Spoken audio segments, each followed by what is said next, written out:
This program is brought to you by Stanford University. All right.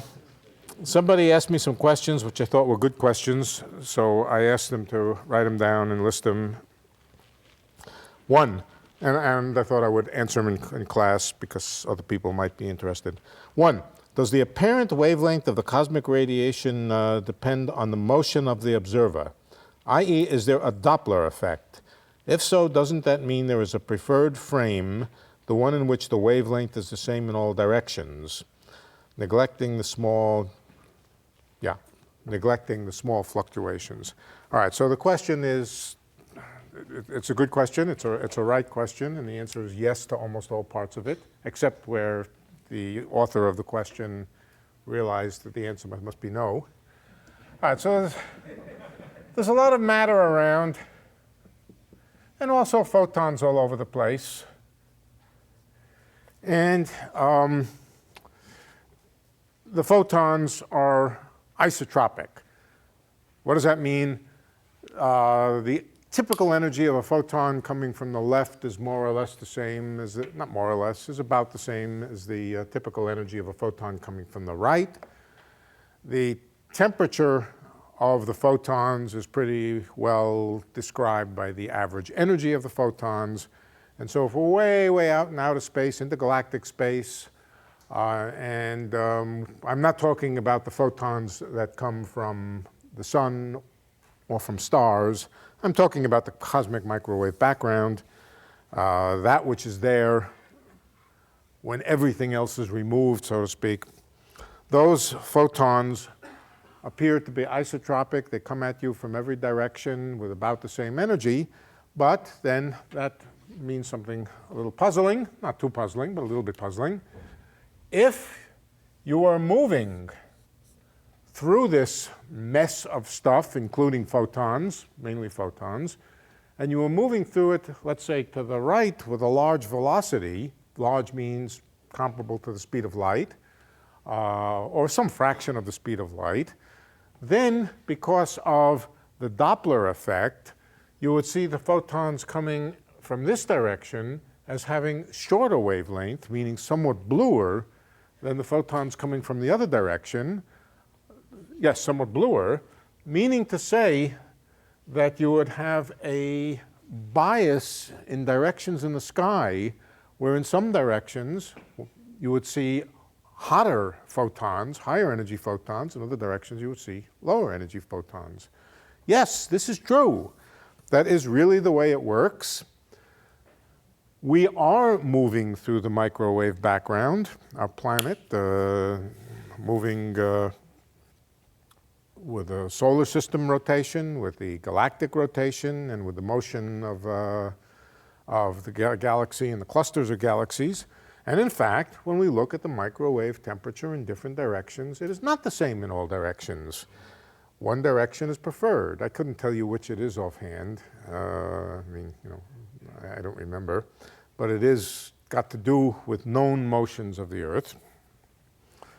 And so the answer is yes, there is such a Doppler effect, and yes, there is a preferred frame of reference. The preferred frame of reference is the one where the microwave background looks isotropic from all directions. It happens to be, and this is the key point, it is the same preferred frame of reference as defined by the galaxies themselves on the average. The galaxies are at rest at any particular place, the local galaxies are on the average at rest in some frame of reference.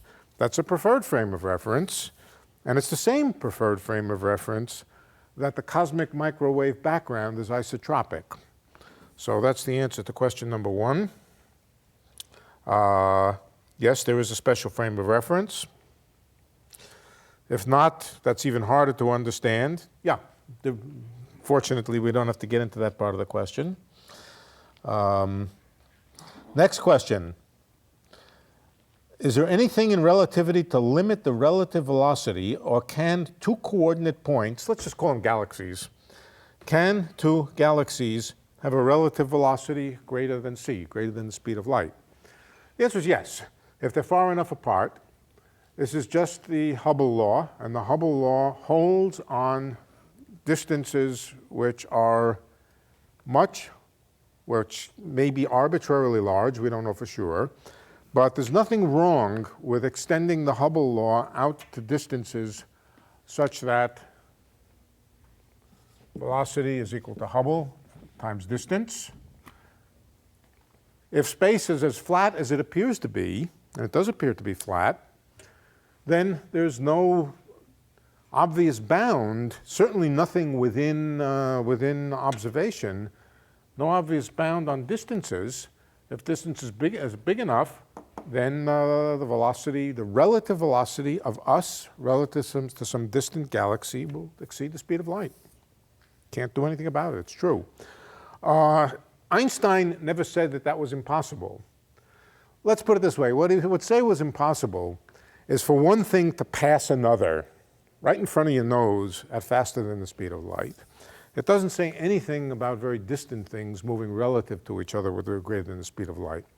But of course, if something is moving faster than the speed of light away from you, and assuming that it continues to do that, then it can never send a message to you, because if it's moving away from you with faster than the speed of light, then light rays which are sent to the left and light waves which are sent to the right will be both swept along with the motion and effectively be moving away from you.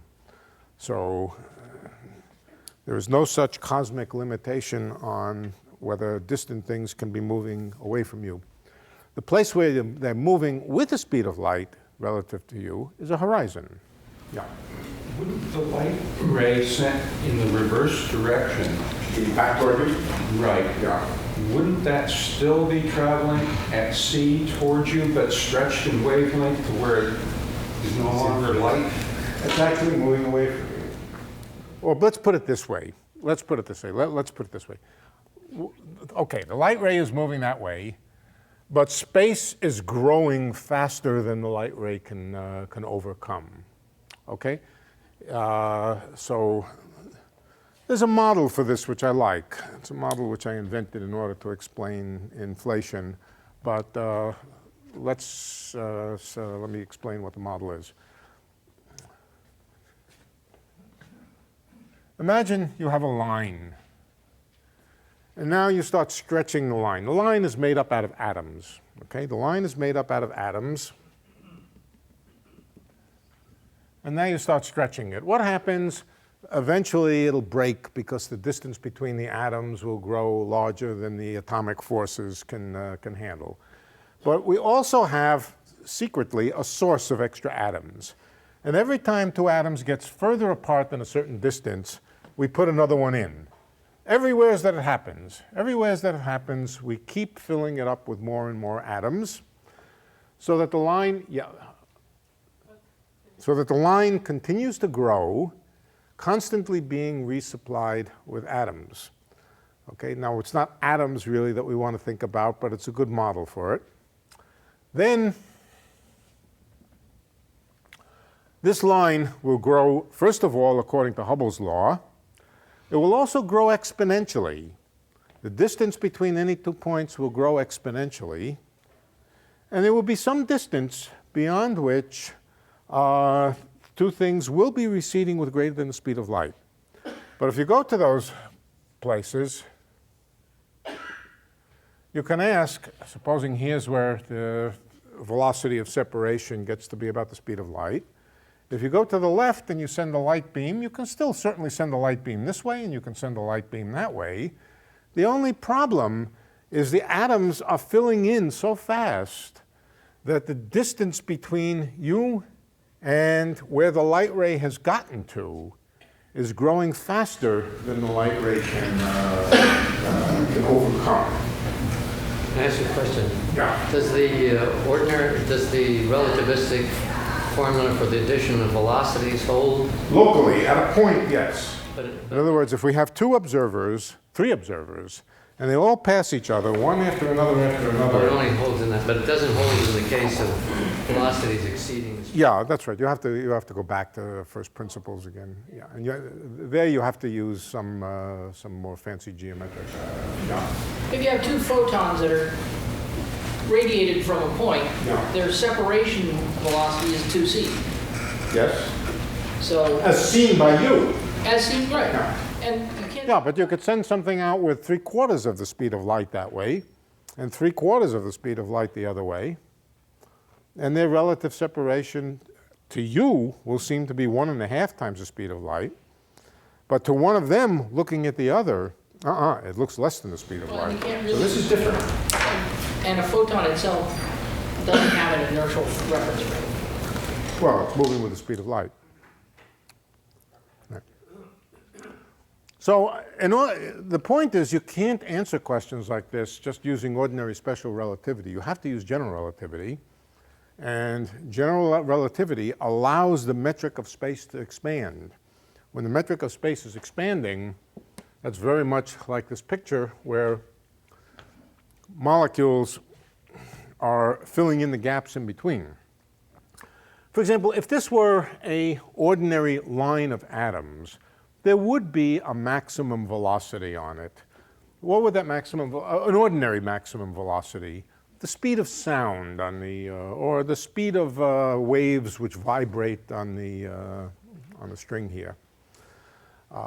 We could take it to be the speed of sound. Ordinary signals sent back and forth by elastic vibrations or sound waves and so forth also have a limiting velocity.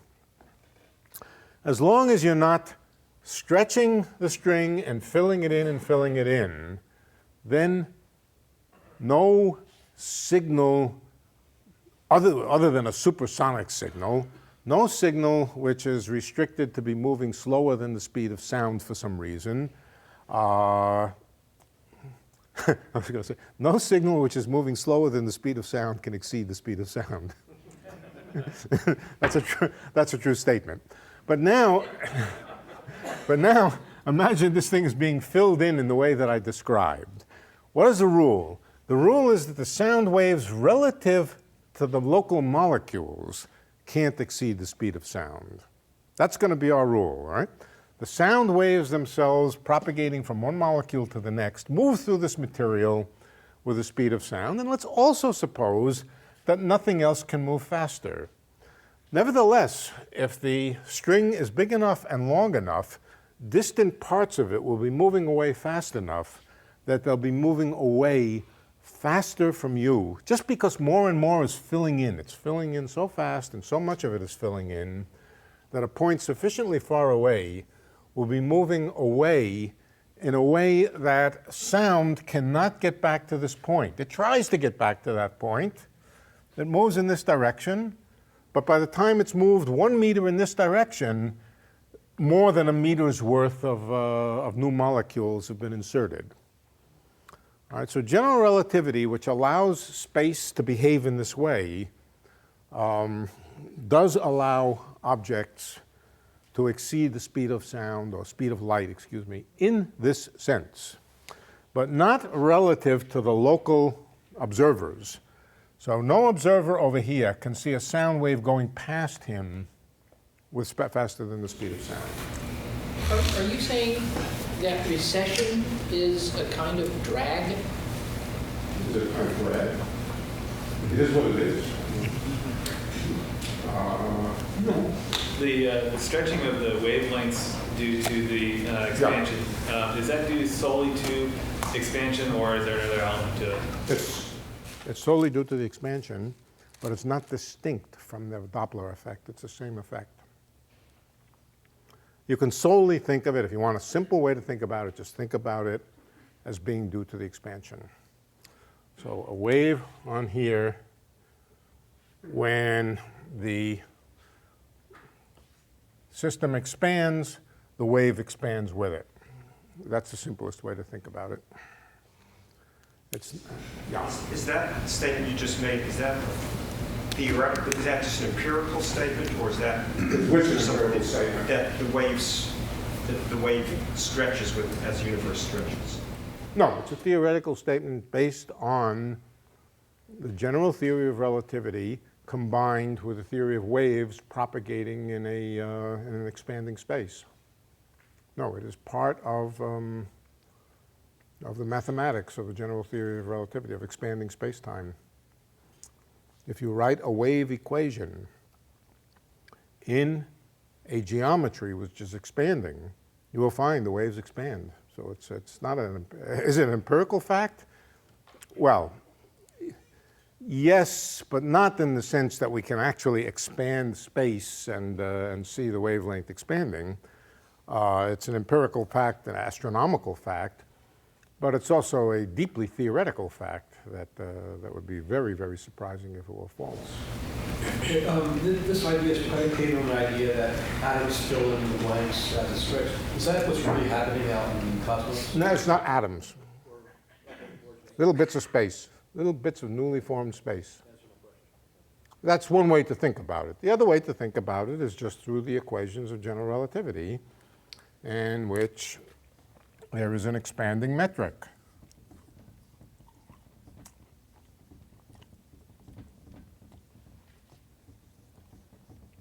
This is the expansion factor, the scale factor. And the expansion of the scale factor just produces more and more space. If you like a model for it, people like models. Is it like expanding a rubber band? No, because rubber bands have this habit of thinning out when you stretch them. And let's forget whether they break. Somebody living in that rubber band would notice the fact that with time, the interaction between neighboring atoms changes. He would notice with time the properties of the space that he lives in changing. Okay, that's not the way general relativity works. It works more like the situation where there's a hidden reservoir of points that you can keep inserting so that as time goes on, the properties that one ascribes to a region of space don't change. Space doesn't thin out in that sense. That's the way the mathematics works. This actually would be very, very useful. Exactly these equations would be rather useful in describing a line of atoms. If you really did insert more and more atoms, they would be described by those equations. Anyway, next, let's see, did we finish the questions? Yeah, okay. Alice and Bob, from the first lecture, is there a relationship between the relative velocity exceeding c and the surface of last scattering and the size of the observable universe? In other words, coming back to this question of, here I suppose is Bob, Alice is moving outward. Well, according to the Hubble law, there is some distance out there. Here's Bob. There's some distance out there where things are just moving away from him faster than the speed of light, and he can't get signals from them. Alice, let me get the question again. Is there a relationship between the relative velocity exceeding c and the surface of last scattering? Yeah. So there's some distance. When Alice is beyond that distance, her light waves cannot get back to Bob. Okay? That's called the horizon. Okay, that's called the horizon. We're going to have more to do with the horizon, but that's just called the cosmic horizon. And if space is expanding in the right way, then that cosmic horizon has a fixed size, and it just sits there, and Bob is surrounded by it, and anything out beyond that horizon is just invisible to him because the light can't get back. Now, that distance is the place where the Hubble law says, that distance d, is the place where the Hubble law says that the velocity of recession becomes equal to the speed of light. It is not quite the place where the surface of last scattering is. The surface of last scattering is slightly in. Slightly in. It is the place where if a light ray was emitted from that place, by the time it got to us, its wavelength would have been infinitely stretched. That's what the horizon is. Any light ray emitted from the horizon, by the time it would get to us, why would it be infinitely stretched? Well, the reason is fairly simple. A light ray emitted from very close to that point takes a very, very long time to get to us. If it takes a long time, then the amount of stretching that it undergoes is enormous. But the other way to think about it is Doppler shift. Anything that's moving away from us with close to the speed of light will emit Doppler shifted radiation that we'll see stretched. So things coming from the horizon, that's the place where things are infinitely stretched. That is what the horizon is. The horizon is not quite the surface of last scattering. How do we know that? Well, the light from the surface of last scattering, we see it. It is not infinitely, we don't see it with our eyeballs, we see it with infrared detectors. It's not infinitely redshifted. In fact, it's redshifted by about a factor of 1,000. It's 1,000 times longer wavelength by the time that it gets to us, we discussed this, than it was when it was emitted. 1,000 is a big number. To the extent that 1,000 is a big number, the surface of last scattering is very close to the horizon, where the redshift factor would be infinite. So for many practical purposes, the surface of last scattering is at the horizon, or close enough to it. Yes, that does define the size of the observable universe. That's exactly what the observable universe is. It's a portion of the universe that light can reach us from. So it's the portion of the universe within our cosmic horizon. Yeah. Question, in a box, let's say, there's a longest wavelength that can happen, I think half the distance or whatever. Could you extend that to the universe? No, you see, not really. Here, imagine this again. There's nothing to forbid you from having an arbitrarily long wave embedded in this thing here that's even larger than the horizon. It's not like being in a box. Not quite like being in a box. So a little bit different. Okay, let's see. Is there any last question? There are things that eventually become invisible. We can see the day that will be invisible. Yes, that's right. Distant galaxies will someday pass beyond the horizon. And will, not only distant galaxies, even relatively close galaxies will pass behind the horizon. That was my question. The D in that, since H is going to be a function of time, is D getting shorter? Oh, okay. Well, we'll come to that. H, I said H in principle can be a function of time, and it is a function of time. What we know about the universe today, if it continues the way it's going, is H is asymptotically going to a constant. So at late times, you can think of H as a constant. That's the accelerated expansion, which we're going to come to today. H is tending toward a constant. That's right. So once H becomes a constant, then this becomes a relationship between distance and speed. Does that mean that we won't be able to see the microwave radiation eventually? The microwave radiation will get stretched and stretched and stretched and stretched exponentially, and so it'll just fade out of existence. That's going to fade out of existence before nearby galaxies.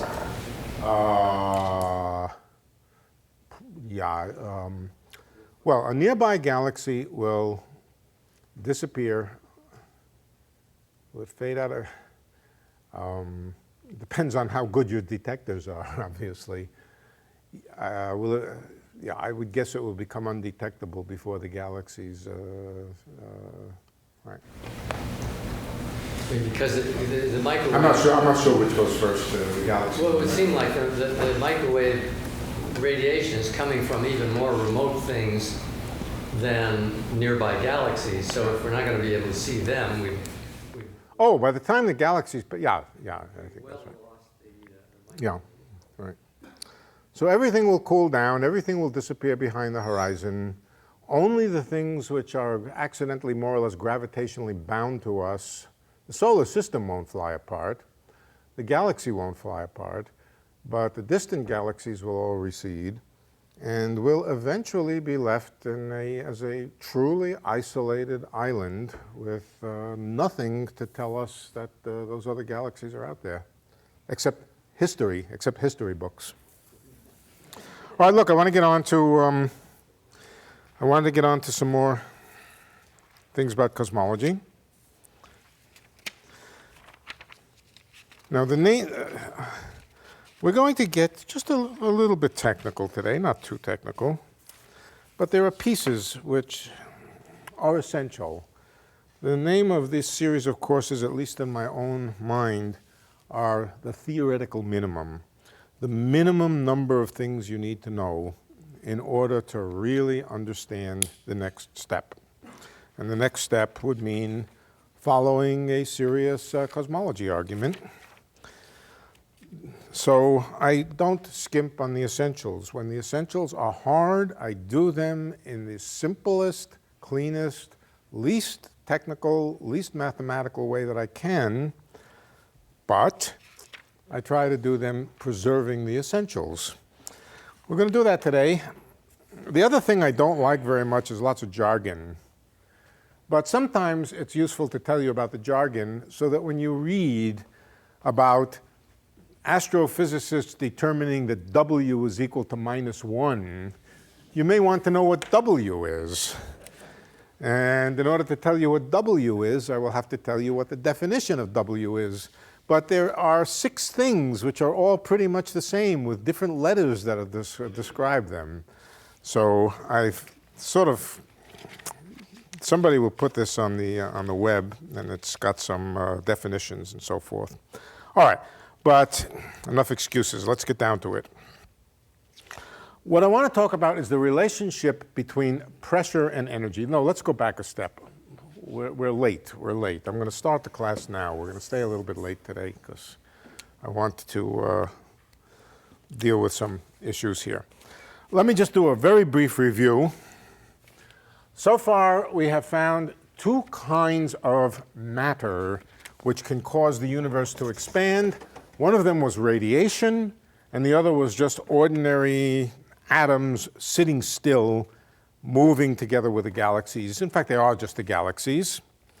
One, I think I named matter, a matter-dominated universe, a universe which is dominated, whose energy is dominated by things which are more or less standing still in their own reference frame, even though the entire universe is expanding. As we move along with the expansion, things standing still, massive objects, their energy is simply their mass. And a universe based on that kind of energy density is called matter-dominated. Right? There's an energy density. Let me just write the fundamental equation over here. The fundamental equation that we've been working with is that the scale factor squared, the ratio of the square, this is the Hubble constant squared, that's equal. Incidentally, can green be seen well? Does that work? It's okay. It's not as good as black? Let me try black.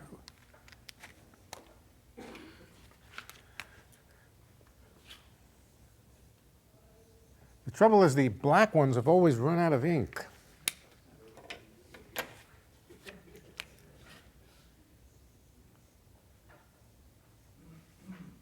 A dot over A squared, that's the Hubble constant squared, is equal to 8 pi g over 3 times the energy density.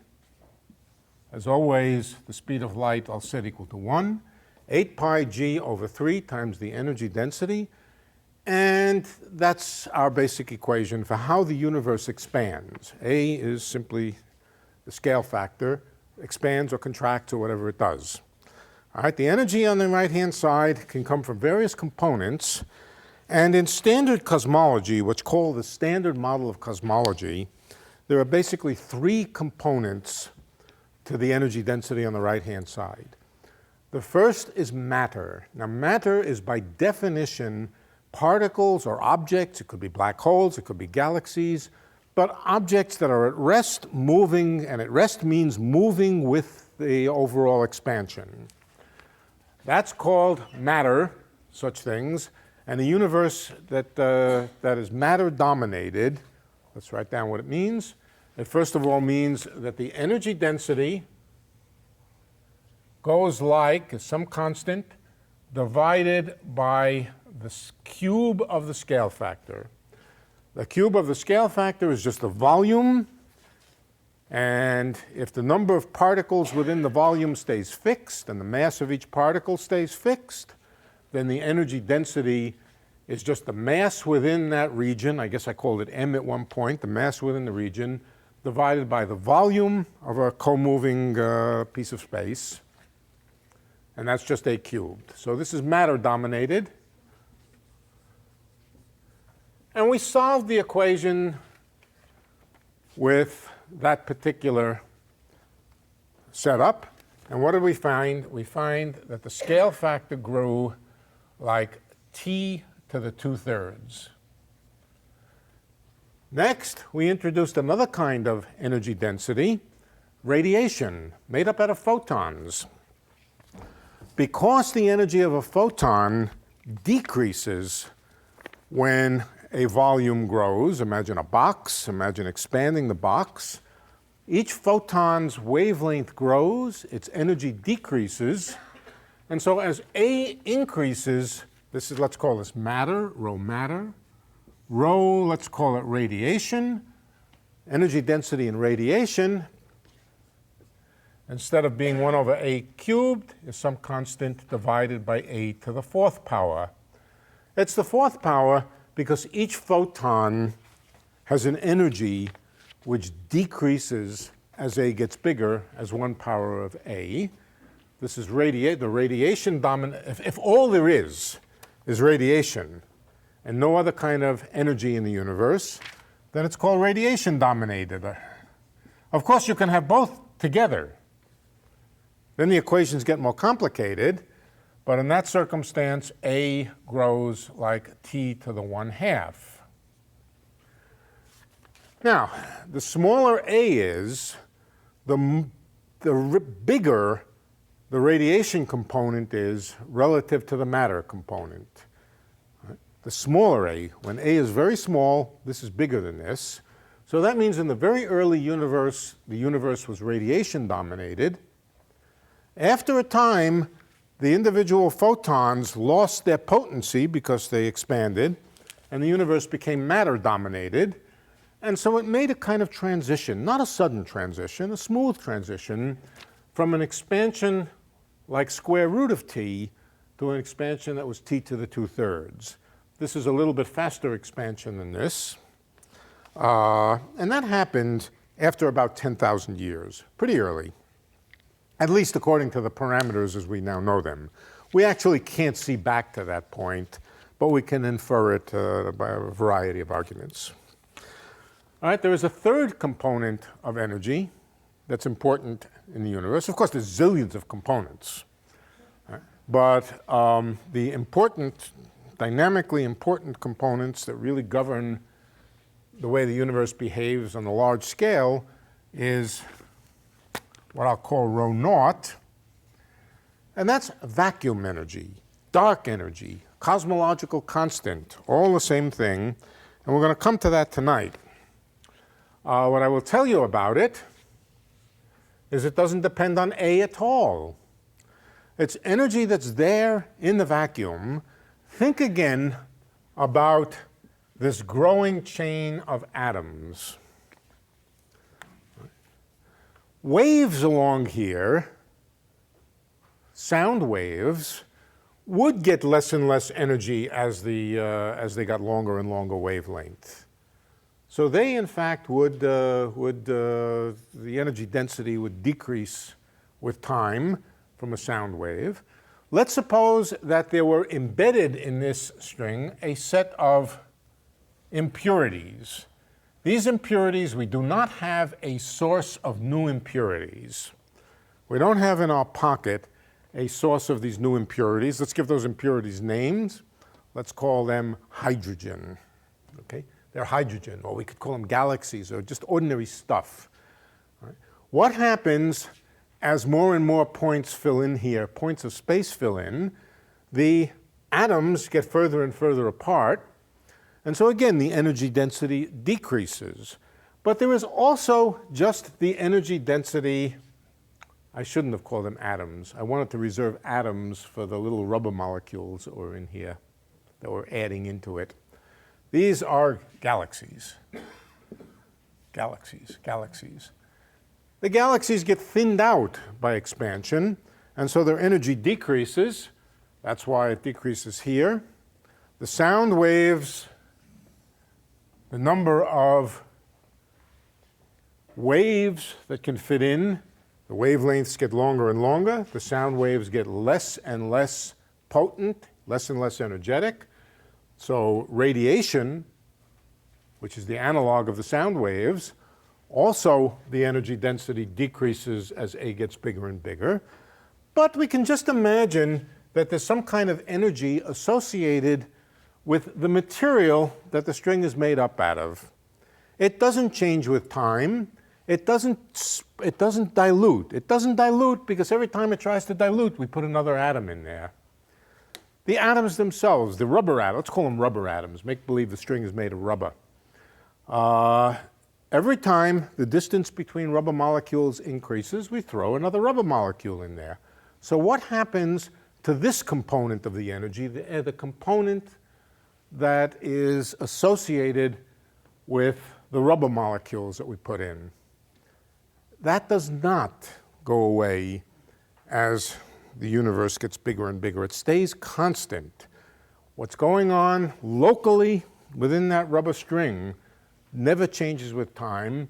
And so this so-called vacuum energy or dark energy, it's the component which does not go to zero as A gets bigger.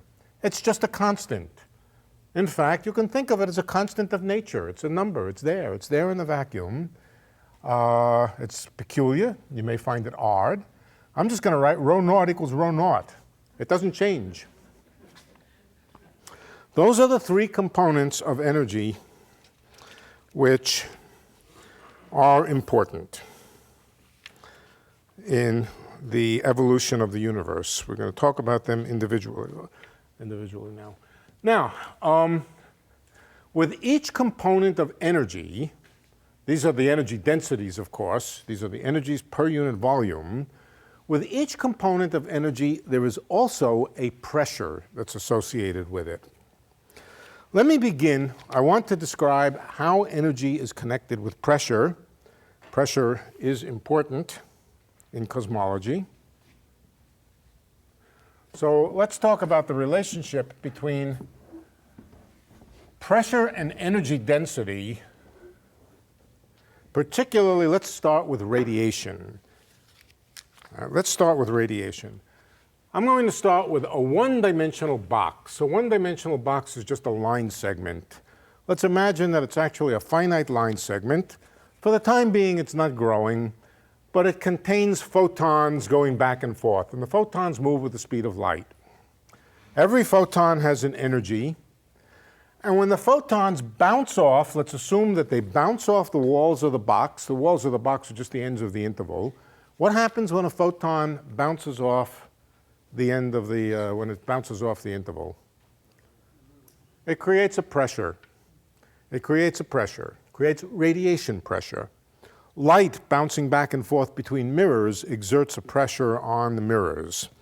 It's that radiation pressure which I want to, and the relationship between the radiation pressure and the energy density in there that's going to occupy us for a while. So let's see if we can figure it out.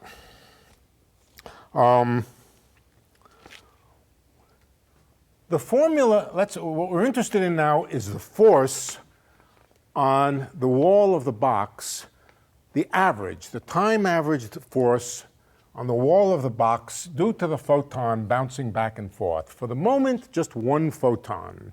Later on, we'll fill it up with lots of photons. All right. What is the equation for force? Force is equal to the time rate of change of something.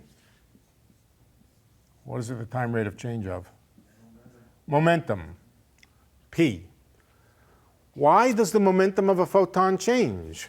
The momentum of a photon changes because the photon is originally going to the right and it changes to the left. Supposing, let's call it small p. Small p stands for momentum. Large p will stand for pressure later. Pressure and force in one dimension are the same thing. All right, so let's think of the photon rattling back and forth many times. Each time it hits the wall, what's the change in the momentum of the photon? If the photon happens to have a momentum p. 2p. Okay, so if the magnitude of the momentum is p, when it reflects, there's a change in momentum twice p. What's the time interval between successive jolts at the end of the box here? The photon moves with the speed of light, and the distance is L. So how long does it take between collisions with the wall? 2L over c. Why 2? Why 2? Because it's got to go and come back. All right? So the rate at which momentum is being, if you like, which momentum is being deposited on the wall, or the time, the momentum per unit time that's changing by virtue of the reflection is twice p, but it happens every, what did we say, L over c? 2L over c. All right, the 2's cancel. And we can write this in the form PC divided by L. That's the force on the wall of the box. Now, next question. What is the relationship between the momentum of a photon and the energy of the photon? Anybody know? We've done this a number of times. In fact, I think I'm not going to work it out. Let's just state what it is. The energy of a photon is its momentum times the speed of light. Let's just check its units. It's easy to check its units. Ordinary momentum is mass times velocity, right? All right. Supposing we multiply that by another velocity. Here's momentum, and we're multiplying it by another velocity. Then it will have units of mv squared. But mv squared obviously has units of energy. It's the kinetic energy. So momentum times speed of light does have units of energy, and it is the energy of a photon. Its momentum times its velocity is its energy. So we can rewrite that the force on the end here, this is the force, that's Pc over L, that is the energy of the photon divided by the length of the box. Well, the photon rattles around many, many times, and we average over long periods of time. What is the energy divided by the length of the box? It's the average energy density. The energy divided by the length, the average energy per unit length. So we found out that the force in this simple example with just one photon rattling around, the force is just equal to the energy density, and that's it. Force, and let's call it rho. Rho for energy density, but let's keep in mind that in this example, energy density means energy per unit length, not per unit volume for the moment. Energy density, rho stands for energy density. Now supposing there's a lot of photons in the box. Each photon exerts a force when it bounces into the end, and each photon has an energy. For each photon, the force that it exerts is equal to the energy divided by the length. So when I add them all up, it will still be true that the total force will equal the total energy divided by the length. So this formula is not necessarily the formula for a single photon. In fact, for a single photon, it's kind of a little bit funny because everything happens in jolts that take a long time between jolts. But if you have a lot of photons in there and they're all doing the same thing, then it gets smoothed out, and the force or the pressure at the end is simply equal to the energy density. Okay? That's the one-dimensional case. Now let's think about any questions about this. All right, this is a fundamental fact, and it's true in any number of dimensions, not specifically this exact fact, but similar facts are true in any number of dimensions, that energy density and pressure are closely related. So now let's come to 3 dimensions. Let's take, instead of a line interval, let's imagine a box, a 3-dimensional box. And for the moment, let me suppose that all the molecules, not the molecules, the box is full of photons, uniformly distributed, but let's make a simple wrong assumption. The simple wrong assumption is that all the photons are moving only along the x-axis for the moment. Suppose they only move along the x-axis. The box is full of photons, but let's take all those photons in a narrow, what do you call such a shape? A rectangular parallelepiped, I believe. All right. Let's take all the photons in there, and let's assume, as I said, wrongly, that they're all moving only in the horizontal direction. Then we can say exactly the same things, except we really should say it in the following way. Let's take a little element of area here. Here's a little element of area, and take all of the photons in that little element of area. I'm not going to write that as rho times the length, because I'm now going to think of rho as, I'm going to think of rho as the density per 3-dimensional volume. All right? What is the corresponding formula? Well, we can write it the same way.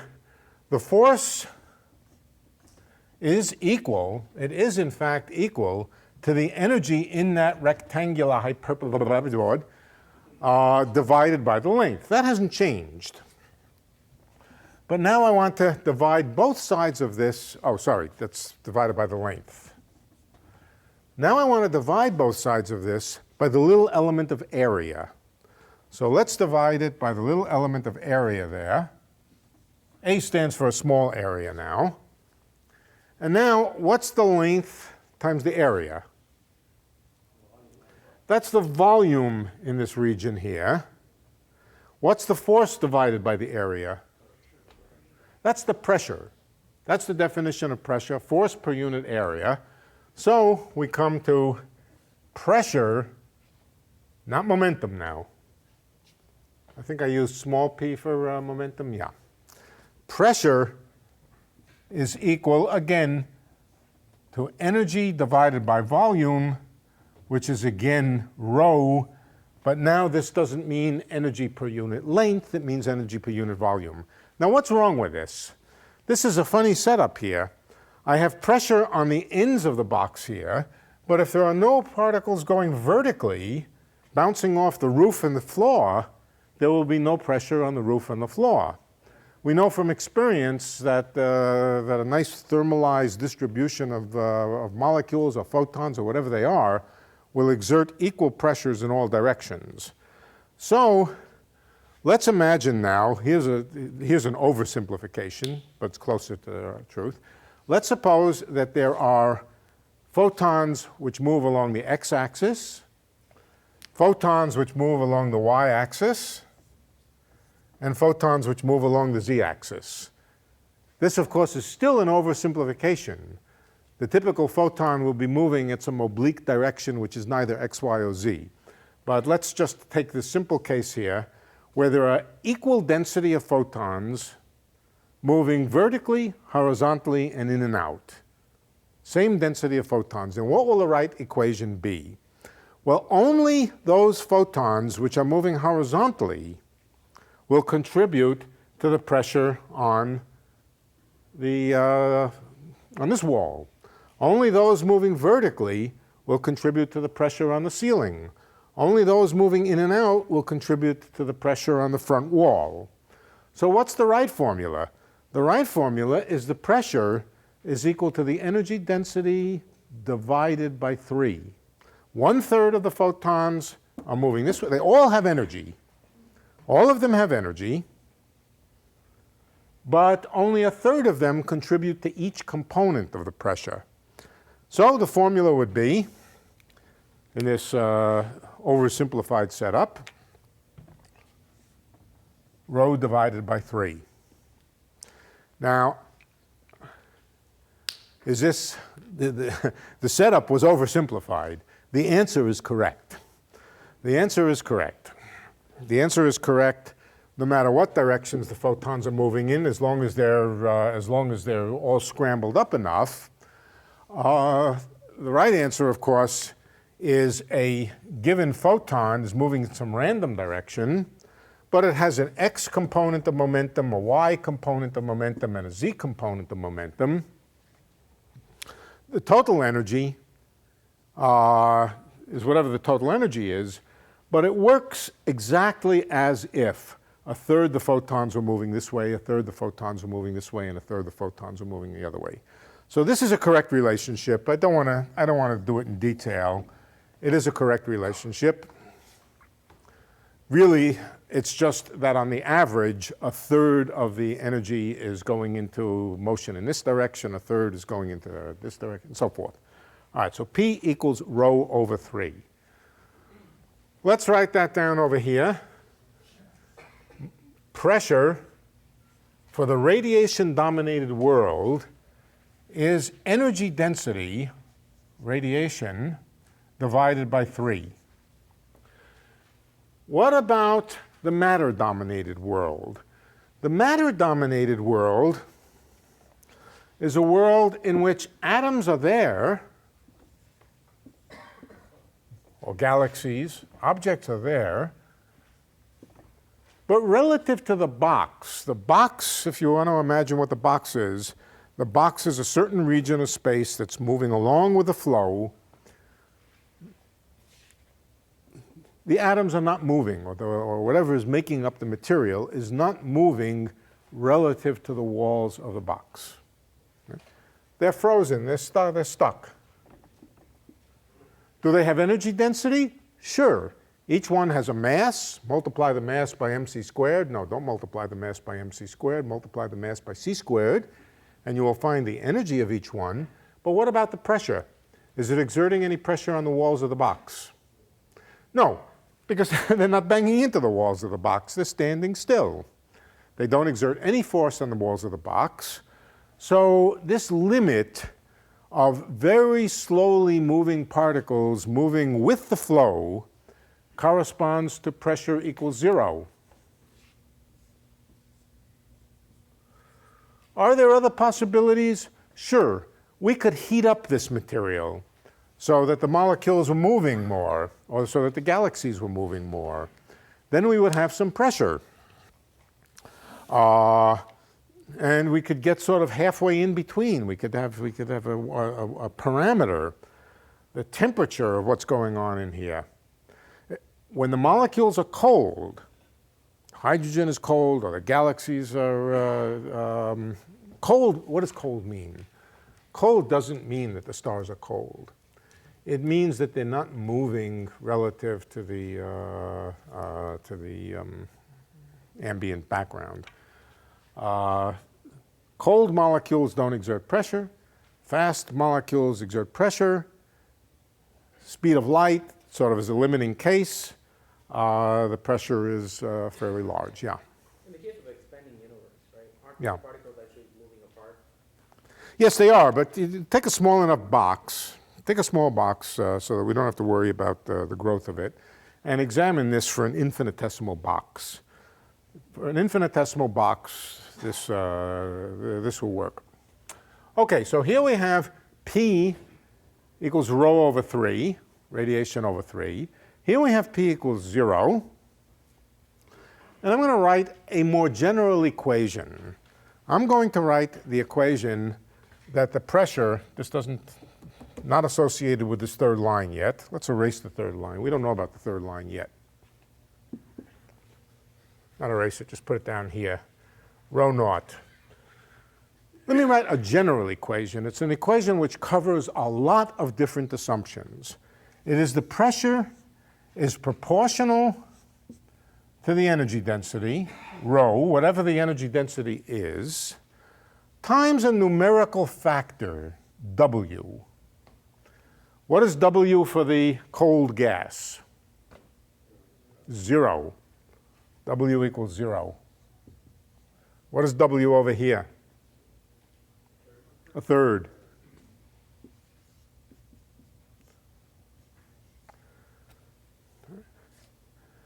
W is a parameter which, when you vary it from one thing to another, you can cover a lot of ground about what the material which is driving the universe is. For example, something between 0 and 1/3 would describe something called warm dark matter. If dark matter is not thought to be warm, dark matter is thought to be just as cold and correspond to P equals 0. But for a while, people thought that dark matter might correspond to neutrinos. Neutrinos move pretty fast. They whiz back and forth, and they don't quite move with the speed of light. And if that was what the dark matter was, then we wouldn't have P equals 0, because the neutrinos would be moving. We wouldn't quite have P equals, W equals a third, because that corresponds to motion with the speed of light. You would have something a little bit less than a third. So there's a wide variety of different kinds. This is called the equation of state. W is the parameter in the equation of state. That's just terminology. And W is just terminology. But if you want to follow what's going on in cosmology, and the article says, well, there's something or other called W, and astronomers are measuring it to equal something or other, you want to know what it is. So that's what W is. Okay, so that covers the different kinds of equations of state. But now let's come to, I want to continue with this line of reasoning about the equation of state. How is W related? Notice that there's a relationship, or could be a relationship, between what W is. When W is equal to 0, it looks like the energy density goes like 1 over a cubed. When W is equal to 1/3, it looks like it goes 1 over a to the 4th. Is there a pattern there? Is there some reason that as you vary this W, the energy pressure ratio, is there some reason that governs how the energy density changes with A? And the answer is yes, there is a relationship. I'm going to show it to you. It's tricky. It's not hard. No fancy mathematics, no fancy calculus, just subtle. It's a little bit subtle. A little bit of calculus, but nothing fancy, but some subtle reasoning.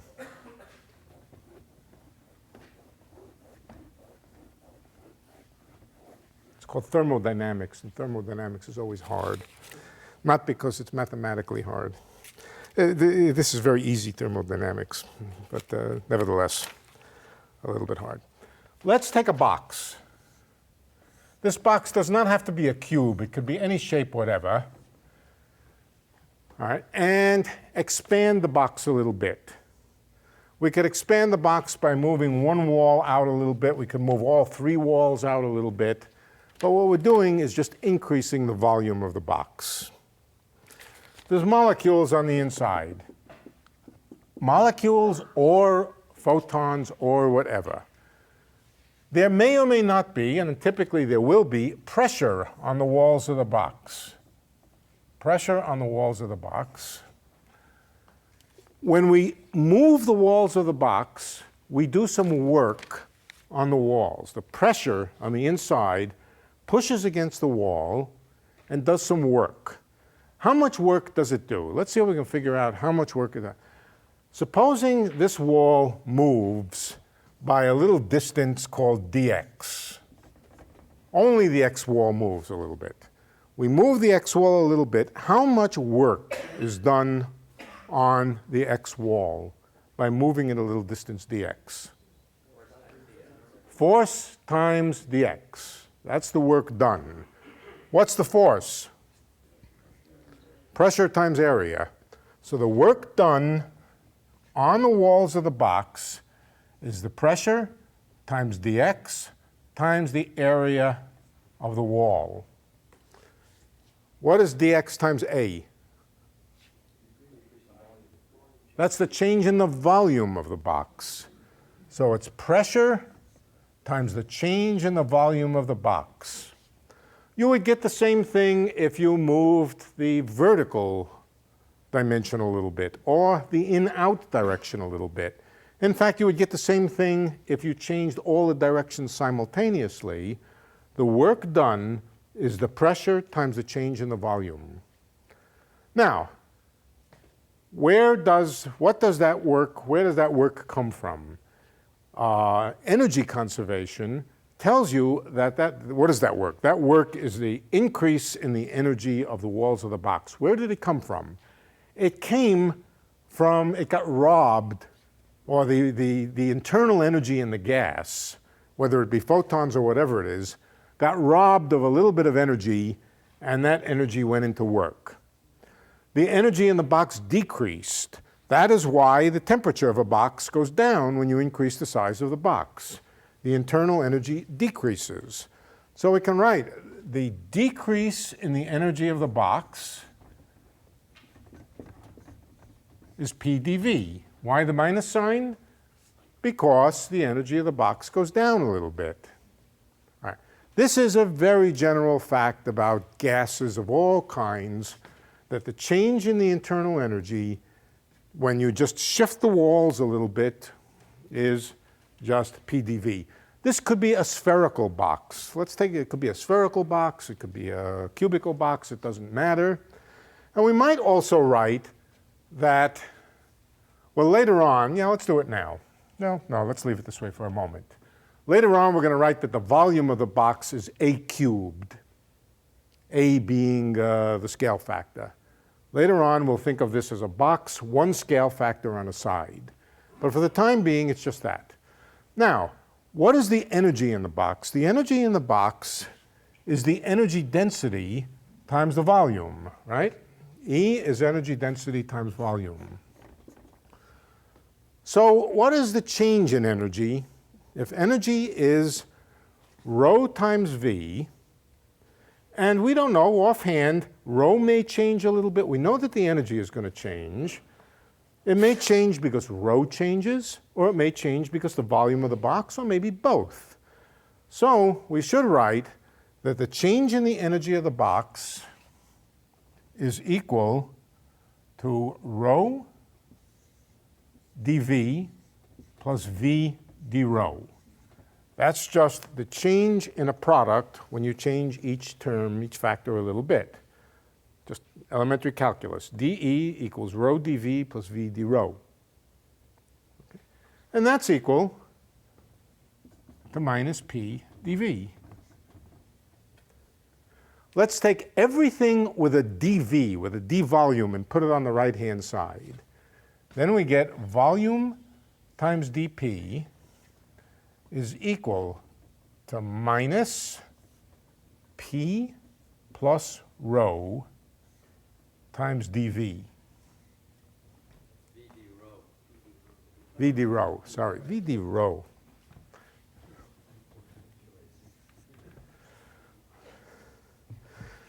I have written in my notes here, which you will get a copy of over the internet or something, I have P equals 1/3 rho someplace, and then I put in brackets P-E-E equals 1/3 rho, RH rho, so that I wouldn't make that mistake.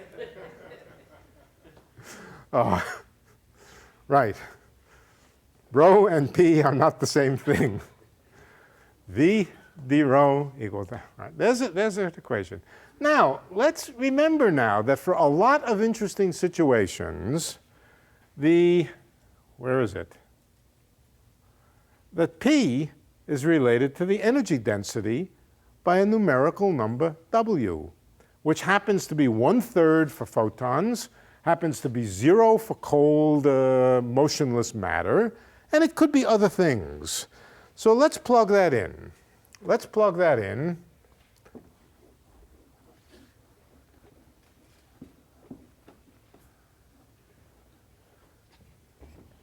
And we get an equation. V d rho is equal to minus. Now, let's see. P is W times rho. So I think I will write that this is W plus 1 rho dV. Does everybody see what I've done? I've simply said that W times rho is equal to P. If I happen to know what W is,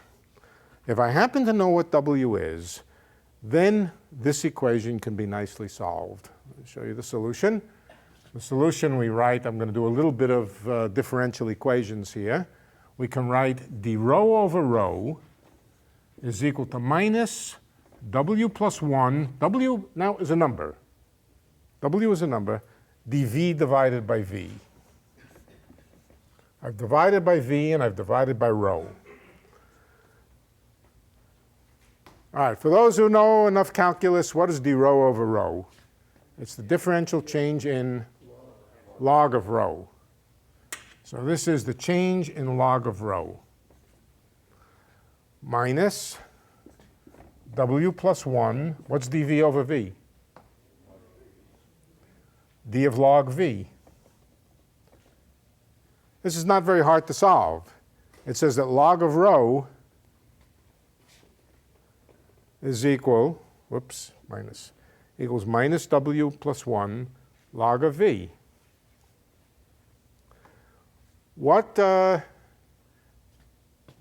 The right-hand side, if I multiply something by the logarithm of V, that's equal to the logarithm of something else.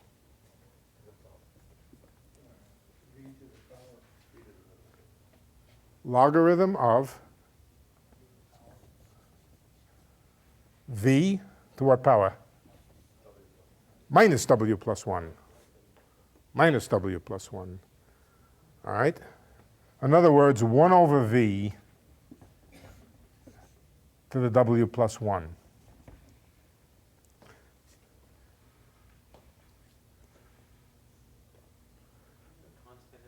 No, I don't think so. Oh, yeah, there's an additive constant. Yeah, one can add a constant. Won't change anything. Okay, what's the solution to this? Rho is equal to 1 divided by volume to the W plus 1. Let's just write. Just throw away cancel out the logarithms. Rho is equal to 1 divided by the volume to the W plus 1. Let me just remind you what we used. We basically used energy conservation, that the work done in expanding the box is the energy that is robbed from the internal energy, and then we used the relationship between internal energy and pressure. Pressure to tell us the work, and this is the equation, dE equals P dV. And then we used for energy, rho times volume, and for pressure, W times energy density. And that told us that the density behaves like 1 over the volume. This tells us how the energy density changes as we change the size of the box. All right? Now, what box are we talking about? We're talking about a box, or we could be talking about a box, which is 1 unit on a side in cosmology. 1 coordinate unit on a side. one coordinate unit on the side, but a box which is one coordinate unit on the side in a small amount of time will expand. When that box expands, we apply exactly this rule here. And what does it tell us? It tells us that rho, what's the volume of the box? Proportional to a cubed. If I take a box which is one unit on the side, its volume is a cubed. So what does it tell me? Well, there's a constant here. There's a numerical constant. A numerical constant divided by a to the w plus 1. That tells me how the energy density changes as you expand the box. Well, did I get it right? No, I didn't get it right. There's a 3. It's a cubed. WV is a cubed, so it's 3w plus 3. Did I do that right? No, 3w plus 3? Yeah, 3w plus 3. No, it's not 3w plus 3. What is it? I've lost something. There's a 4 in there. Where's my 4?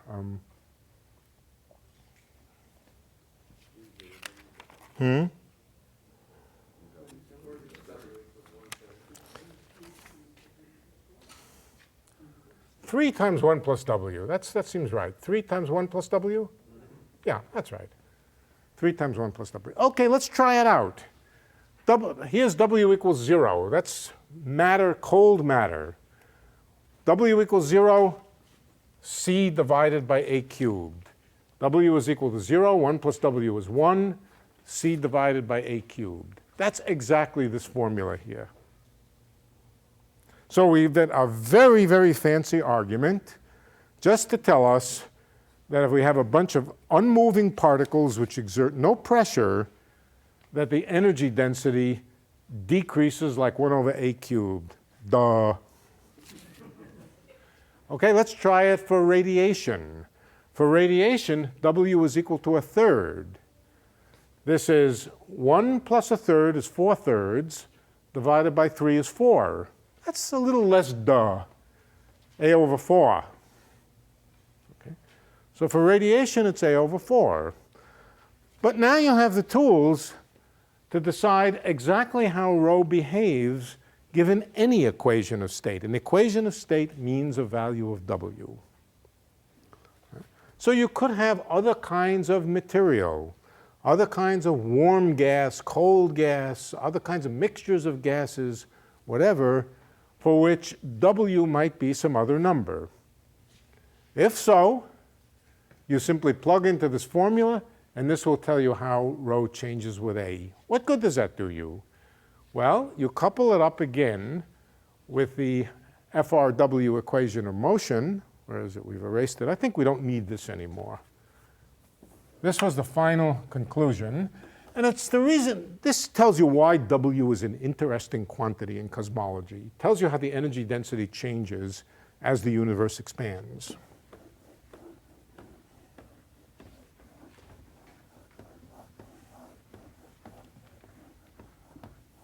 But remember, we have A dot over A squared is equal to 8/3 pi g times rho. So once we know how rho depends on A, we can put it into here. And now, with a little bit of work, we put some constant divided by A cubed to the 1 plus W. And now, with a little bit of work, you should be able to tell me how A depends on time for a given W. How do we do that? We just try out different power laws. T to the 2/3, T to the 1/2. I'm going to leave that for you. All you have to do is plug in A goes like T to a power, plug it into this equation, and require that the left-hand side and the right-hand side balance. And you'll find that this power, I don't remember the detailed relation, this power depends on W. When W is equal to 0, this power is 2/3. When W is equal to 1/2, the power is 1/2. No, when W is equal to 1/3 radiation, yeah. Okay, so you can work that out yourself, and you can find out how the universe expands for any value of W, with one exception. What's the exception? Well, you may have a little bit of trouble. Yeah, you might have a little bit of trouble with -1. Right, with W equals -1. What is W equals -1? Does it mean anything? And is there an answer to the problem? Yeah, W equals -1, we'll see why, is exactly this vacuum energy here.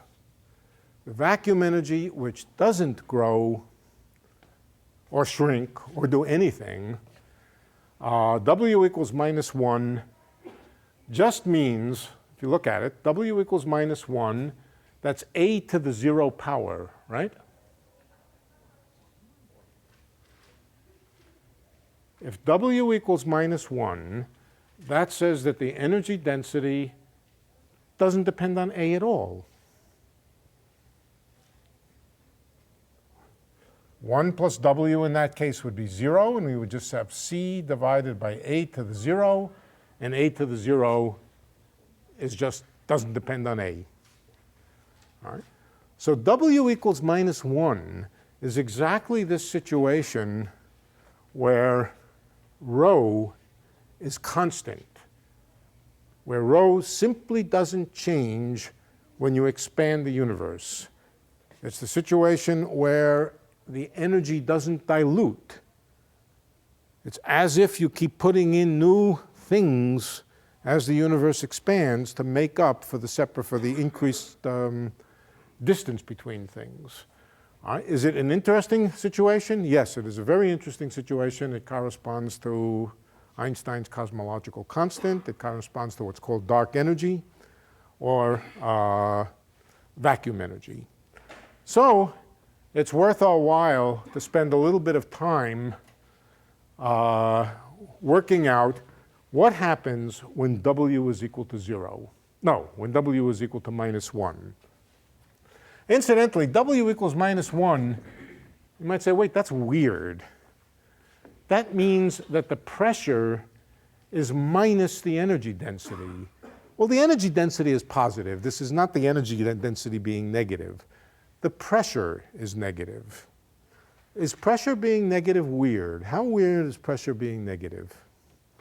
Well, if you have two walls, positive pressure means pushing against the walls. If you have two walls connected by a rubber band, you have to pull them apart. They're being pulled together. That's negative pressure. All negative pressure is tension, a resistance against expansion. So negative pressure is a perfectly good thing. You take a rubber band and you stretch it, and it's an example of negative pressure. It's pulling the ends together. Positive pressure is that which pushes against the ends. So negative pressure is in itself not weird. As I said, it corresponds to a kind of tension. It's certainly not mathematically strange, and it's common in physics. Pressure, tension. They're the same thing. One is just the opposite of the other in sign. Okay, so let's work out how the FRW equation behaves if W is equal to -1. In that case, the energy density is just constant. So let's just plug in that the energy density is constant. And we've already named it. We've called it Rho 0. Rho 0 is a constant. It doesn't, by constant, I mean it doesn't depend on time. It's a constant of nature, if you like. It's something which you measure and it never changes. Why doesn't it change? Because it doesn't dilute. Whoops. Okay. The combination, just as, again, I hate terminology. There's too much terminology. We can't help it because things get named independently by different people, and eventually we just have too many names for things. The combination 8 pi g rho naught has another name. Anybody know what it is? Lambda.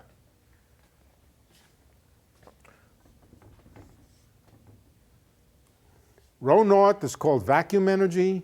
Lambda is called cosmological constant. They are the same thing apart from some numerical factors. Whenever there is a cosmological constant, it means there's a vacuum energy. Whenever there's a vacuum energy, it means there's a cosmological constant. Now, why lambda was not named 8 pi g over 3 times rho naught, that's a historical fact. We'll find out why Einstein didn't include the 3 here. There's no interesting physics in it. Yeah, I'll tell you what the interesting physics is. Einstein's equations actually look like this. So when Einstein wrote his equations, it was natural for him to define this thing over here. But when he solved the equations, not he, but when de Sitter solved the equations, he put the 3 over here. So lambda is by definition not the right-hand side of this equation. There's an extra factor of 3. All right. Remember, the right-hand side is just a number. The right-hand side is just a number. Don't think about how it changes or anything. It's 7 or 6 or 5 or whatever it is in some units or other. And we can take its square root. And we can write that a dot over a is equal to the square root of this number, 8 pi g over 3 rho naught, or a dot is a times a number. What's the solution to an equation like a dot is proportional to a? An exponential. The time rate of change of a is proportional to an exponential. Now, of course, the combination a pi g over 3, the square root of it, 8 pi g rho over 3, has yet another name. Okay? Let me tell you what the other name is, but we don't need, I can tell you what the other name is very quickly. Let's put it back in this form here. Do you remember what a dot over a is in general? It's the Hubble constant. But of course, the Hubble constant is not typically a constant. But in this case, it is a constant. In this case, the Hubble, this is the unique special case, W equals -1, where the Hubble constant really is a constant. Right? It doesn't change with time. This is Rho naught, I'm sorry. Rho naught. So it's sometimes just called H. But if I call it H, we'll lose track of the fact that H already is something which can change with time and so forth. So I'm just going to call it this. And our equation is the time rate of change of A is proportional to A with a numerical coefficient. What's the solution? A equals a constant times what? No, not rho naught. A? E, exponential. When the rate of change of something is proportional to the thing, that's when you have an exponential growth. The rate of change is proportional to the thing itself. All right? And what's the thing in the exponential? E to the, it's going to be e to the time, but there's a time constant. And the time constant is just the square root here.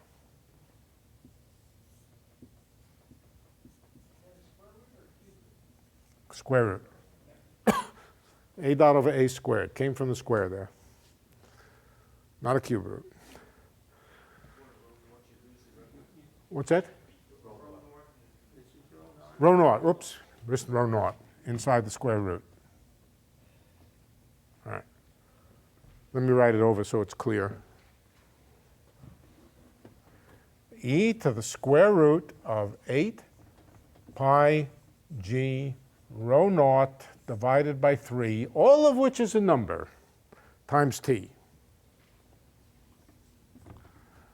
So, if there is a vacuum energy, if there is a component of the energy, well, here we're just doing pure vacuum energy. In a few minutes we'll talk about what happens if all three of them are present simultaneously. But if there was only a vacuum energy, the universe would exponentially expand, and it would expand at a rate which is governed by this Rho Naught. Now, the universe, it doesn't expand, doesn't double in size. This is not the e to this number here, or this number here is not the doubling time. It's called the e-folding time. It's the amount of time that it takes the universe to expand by a factor of e. But it's sort of like the doubling time. The doubling time for the universe is not a second, and it's not a thousandth of a second, and it's not 10 to the minus 43 seconds. The doubling time for the universe is pretty darn slow. What's, roughly speaking, the doubling time of the universe? Something of some of the 5–10 billion years of order the age of the universe, which sounds like an accident, and it doesn't seem like an accident. More or less accidental at the present time that the age of the universe and the doubling time are about the same. That means that Rho Naught is very, very small. Rho Naught, thought of as an ordinary energy density, is very, very small. But of course, what it's competing with is other very small energy densities. The energy density in the universe due to ordinary matter and galaxies and so forth is very, very small. Galaxies are far apart. And so the question comes up, which one of these is present? The answer is all of them. And let's discuss, well, let's first of all add this in. Rho Naught equals, I'm just going to write Rho Naught. This is called vacuum dominant, the vacuum dominated universe. And its A is equal to e to the square root of 8 pi g Rho Naught 3, I'm not going to write it, times t, exponentially increasing. And this corresponds to W equals minus 1. P equals minus rho. Okay, that's the basic idea of vacuum energy. Yeah. So doesn't that mean that eventually, even if rho is very small, that the vacuum... It doesn't mean what? Doesn't mean that eventually, since it's exponential, it'll overwhelm the other two expansions? Yeah. So wouldn't everything rip apart? Does that mean everything would rip apart? Doesn't mean what? Does it mean everything would rip apart? It goes exponential? Well, no, it doesn't mean necessarily everything will rip apart.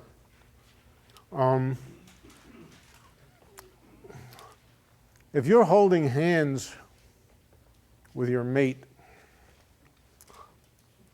and there's a weak tendency or a small exponential growth, it's not going to tear your partners away from you. Your grip may be stronger than the tendency for the expansion to pull him or her away from you. So no, it won't necessarily pull everything apart. But what won't get pulled apart is the clumpiness. On some average scale, on some long-distance scale, a scale which is large enough that the gravity holding things together is too weak to hold them together, yes, it will pull everything apart. It won't pull apart our galaxy. Our galaxy is concentrated and dense enough and sort of well above average energy density, so well above average energy density that it's being pulled together, in fact. It won't pull a solar system apart. It won't pull an atom apart. But it will pull apart a supercluster or a sufficiently big sample. And so it's a delicate question of what gets pulled apart and what doesn't. And we could try to be quantitative about that, and maybe I'll come back to it. But on the average, over very large scales, yes, things will all get pulled apart by this effect. Okay, so Excuse me, a question. That last line, A equals e to the square root times, that implies no asymptotic limit, does it? Does that imply the vacuum line for? This is it, asymptotically, it exponentially increases. Right, but there's no upper limit. Keep going. Keeps going. If T is large, then that's big. Yeah. So, I mean, doesn't A T even is large, it's very big. so doesn't it mean that A even over little distances? Say it again? Doesn't it mean that A even over little distances pushes things very far apart? Is Time T is goes on. very large? Yeah, Eventually, it would get. but again, over small enough distances, it's counteracted by other forces. This can be modeled by a weak force pulling things apart. On the average, if things were far enough apart and dilute enough, everything would expand with it. But there may be places where the energy density is sort of concentrated in lumps. Those lumps may have enough internal gravity to hold them together. So instead of the lumps expanding, the lump might even contract, but distant lumps will fly apart. So there is a lumpiness to the universe. The universe is doing two things simultaneously. The lumpiness is contracting ever into more lumpiness, but meanwhile, on larger scales, everything is separating and becoming more dilute. Yeah. Okay, so dark matter is no, not radiation, is part of this. There are two components to the matter energy density, one of which is familiar matter. It's the stuff which shines in the sky, and the rest of it is dark matter. What do we say? Dark matter is about 10 times as much as ordinary matter. But it has the same equation of state, and so from the overall behavior, just from the overall behavior, without knowing more, all you can say is there's a certain amount of matter. Yeah. Yeah. Is there anything interesting in the negative sign in front of that square root? Is there? There's no negative sign in front of the square root. Could be. Well, I mean, when you take the square root. Oh. Yeah, there are two possible solutions. There are always two possible solutions. There's the universe and the universe run backward. Universe run backward contracts. There's always, the equations are always such that they admit two solutions, the forward-going thing and the thing which you would watch if you ran the movie backward. There are always both solutions. And it comes from the fact there's a square here, so when you solve for a dot over a, you take the square root, it could be positive or negative. Physically, of course, they're the same, but they correspond to watching it going forward or watching it going backward. Does that answer your question? Well, it's not a contracting universe then. It's not a question of whether, no, okay. The universe, let's forget for the moment this vacuum energy. In any case, you always have two solutions. Now, what are the two solutions? You see an object far from the Earth, and it has a certain kinetic energy and a certain potential energy. How is it moving? Well, all you can tell from its kinetic energy is what its overall speed is. You can't tell whether it's moving away from the Earth or toward the Earth.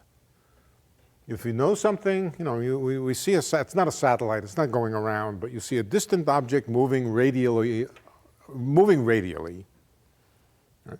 We know its kinetic energy. Is it moving toward us or is it moving away from us? You can't tell unless you know an additional piece of information, namely whether it's moving away from you or toward you. Its kinetic energy doesn't tell you. This is basically an equation telling you about the kinetic energy of something receding.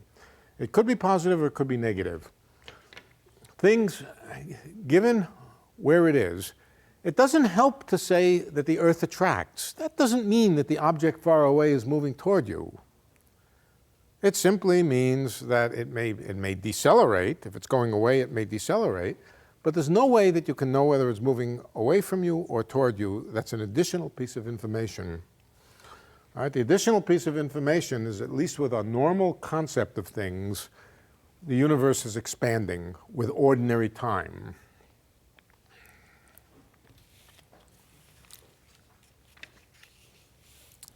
What if it were contracting with ordinary time? Would we know the difference? Hard to tell. No, I mean,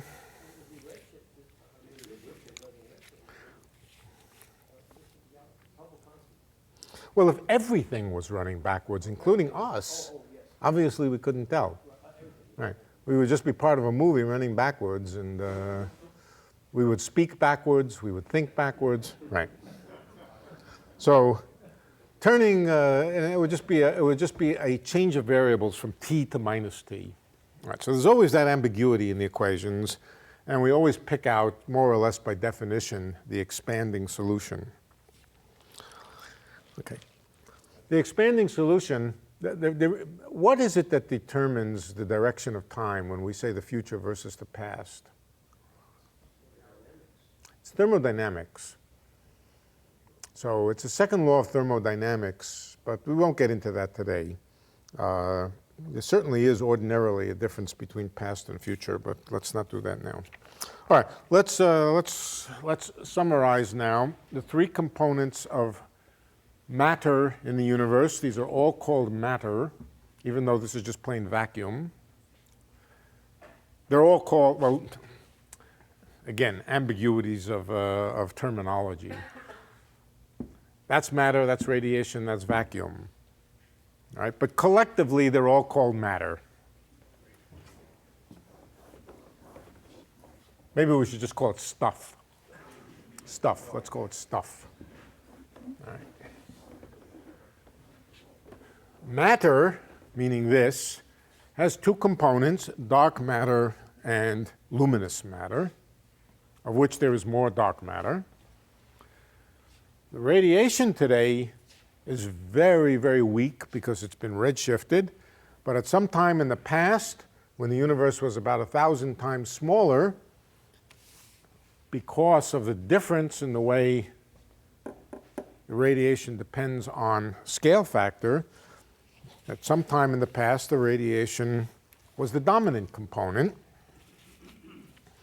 And in the future, a long time future, as the universe expands, both of these will get smaller and smaller, and this does not get smaller and smaller.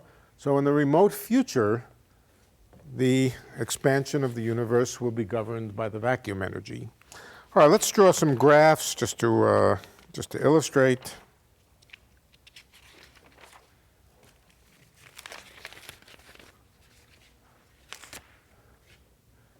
I'm drawing these graphs because these are the kind of graphs you'll see if you read a Scientific American article. Unfortunately, astronomers and astrophysicists have this terrible habit of taking simple graphs and superimposing them upon each other until you have so many things on the graph that you can't possibly figure out what's going on. But you could take them apart and say, you know, I'm taking the graphs apart and one by one. All right.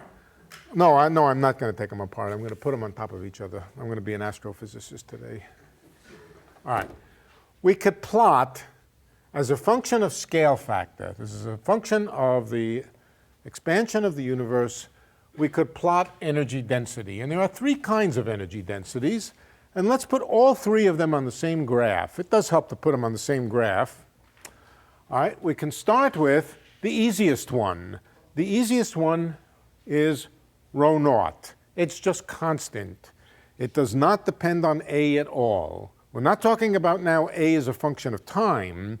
We're talking about rho as a function of A. It's just constant. It looks like that. It doesn't dilute.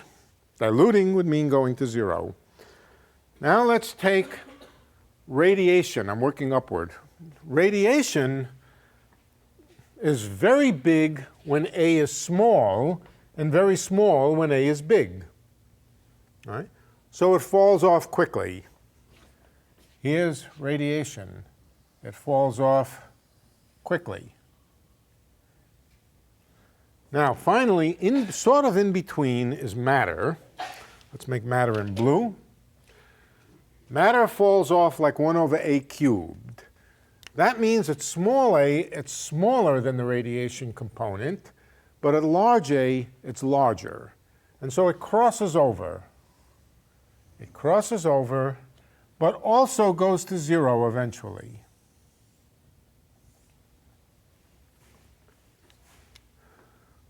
Let's imagine now, all right, so there's a crossover point here, At that point, that's the point at which the universe goes from being radiation-dominated to being matter-dominated. Right? That happened after about 10,000 years. Very, very early in the history of the universe. The universe was very, very hot, much too hot to be transparent, and so we can't directly look back to that point. It was about 100,000 years, in other words, another factor of 10 later when the universe became transparent. It's in here someplace, but this is the crossover from matter. Let's write down. This is radiation. This is matter. This is vacuum. And then later on, when the universe got bigger, there was a crossover between matter and vacuum. What's the total energy density? Well, very early it was dominated by radiation. So let's get a red pen here. Very early it was mostly just radiation. So it was this. Then when it crossed over, it was mostly matter. The radiation became less important and it tracked along here. Well, eventually it just moved on to this line. But then if we waited long enough, both of these became smaller than the vacuum energy, and so it gradually shifted and just became vacuum energy. So there were three eras, if you like. The radiation-dominated era, everything was much too hot to be transparent. The matter-dominated era, where most interesting things of cosmology happened, but not life. Life formed someplace around here where the crossover happened. This crossover is about, I don't know if it's 4 billion years, 5, 6 billion years, some number of billions of years of order of magnitude, the age of the universe. So more or less, we're in the transition region, more on the vacuum side than on the matter side. We're in here somewheres. But we're in this transition region. Now, let's talk, how do we know this? What's the observations that tell us that this sequence is what happened? And for that, we look at another graph. The other graph is not energy density versus scale factor, but scale factor versus time. It's simply the time history of the universe and how it grew. So here it is. Early on, the dominant form of energy was radiation. The others were negligible. And the implication is that the universe grew like t to the 1/2. T to the 1/2 is a parabola turned on its side.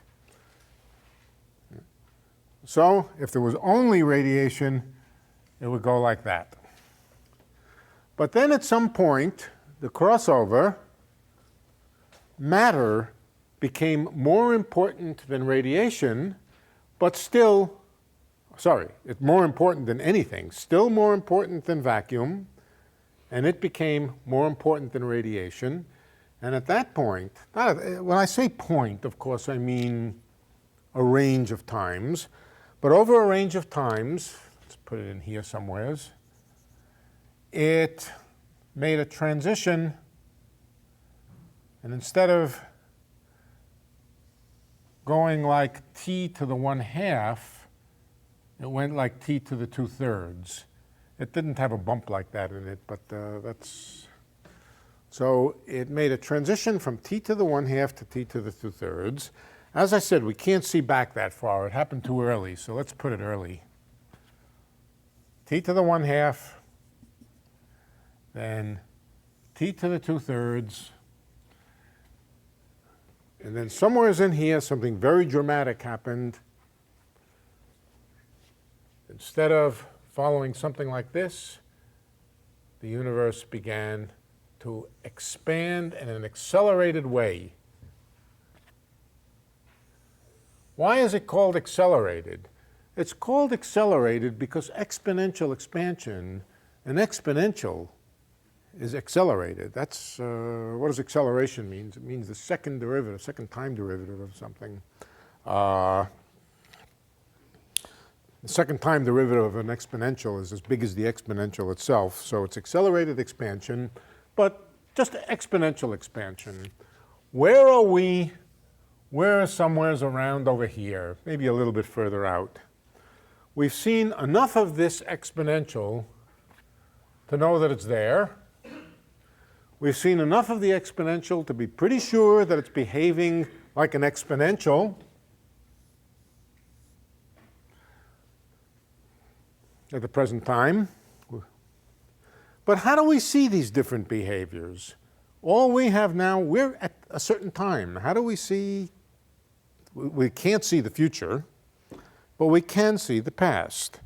And the way we see the past is by looking out with large telescopes out to distances that correspond to earlier times. So when we look far out and we count galaxies and we see how the galaxies are moving and how their motion correlates with their distance, effectively what we're measuring is the Hubble constant as a function of time, but equivalently we're measuring this whole curve. We can't see back directly to the radiation-dominated era. Most people believe it was there. But we can certainly see the matter-dominated era and the transition to the cosmological constant-dominated era. So this is sort of looking at a certain distance and measuring the Hubble constant for that distance at that time, and then a later time and an earlier time, and you get this curve when once you're done with it. Yeah. So it's a reconstruction, but it's not a very difficult reconstruction. If you, what's difficult is the observations. But once you have the observations and you've cleared out all the garbage and the systematic errors and everything else, it's a relatively simple matter to reconstruct the time history of the scale factor. And it is completely consistent with this transition from matter-dominated to cosmological constant dominated. As far as we know, this is really tending to a pure exponential. We don't know anything else that looks like that. And what that means is the universe is going to exponentially increase. Apart from those things which are attached to us by gravitational cords or other kinds of strong forces, things which are sufficiently far away that they're participating in this overall expansion, those things will eventually just disappear through the horizon. I haven't told you yet about the horizon, but now it's now easy to figure out what the horizon is. Yeah, let's see if we can understand now the idea of the horizon. I have a quick question about that, because there seems to be an indication what you said earlier, that the surface of last scattering kind of fades into the horizon instead of going through. I didn't quite understand. Well, the surface of last scattering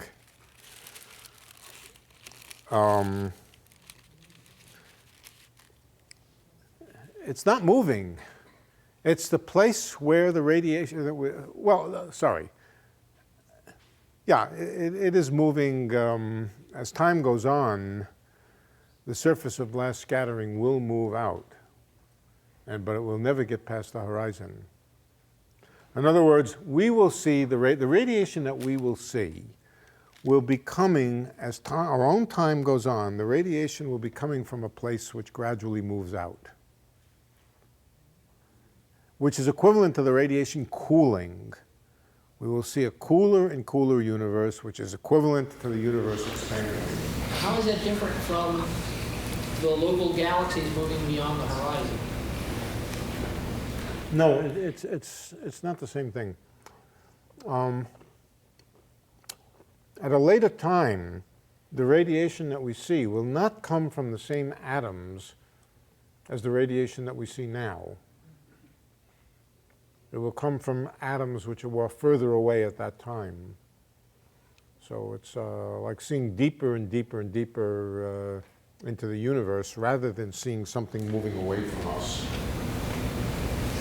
Put a chronological time frame on this thinking on this. Like 50 years ago was about the time when they determined the early portion of the universe, right? The Big Bang Theory started.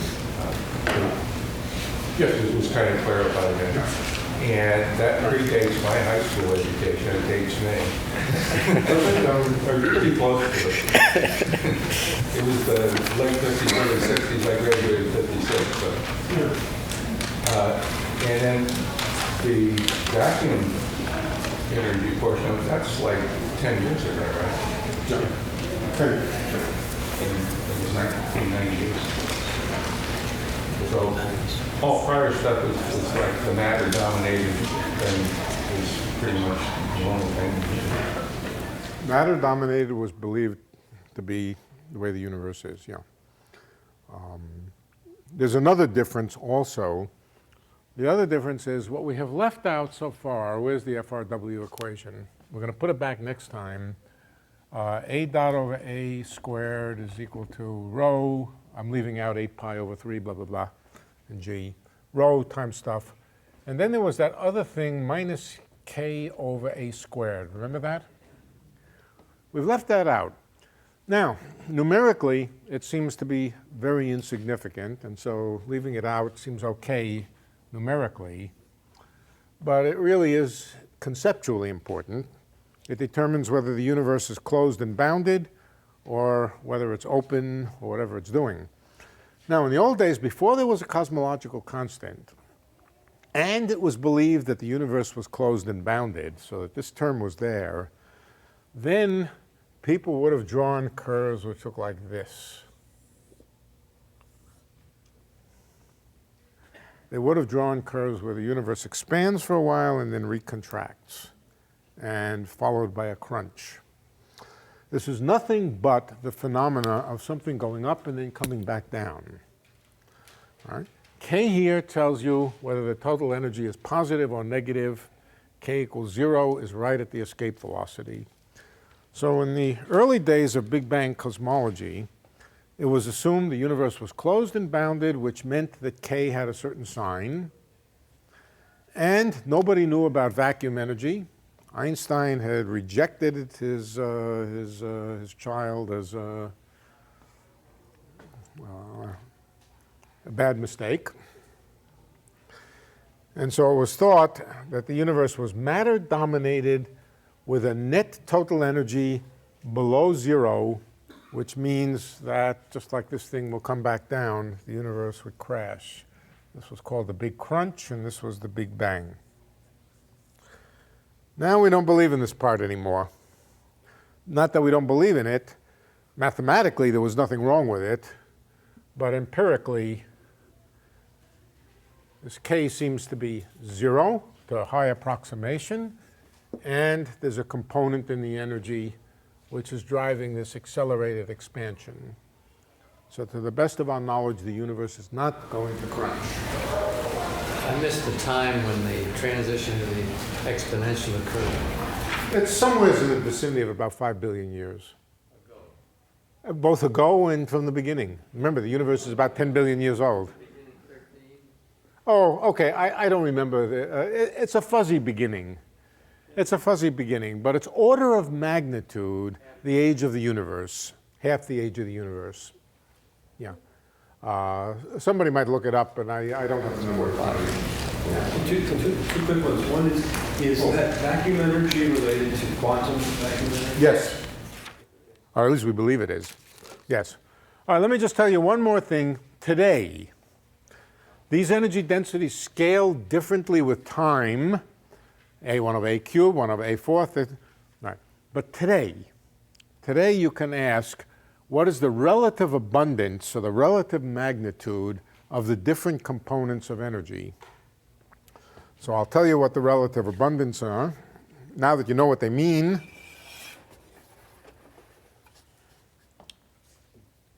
relative, not absolute. Or I could also tell you absolute, but relative abundance. The biggest single one is the vacuum energy. Rho naught let's write rho naught over rho total, okay? This just means the fractional, rho total means the sum of all the energy densities. This is today. Today is about 70%, 0.7.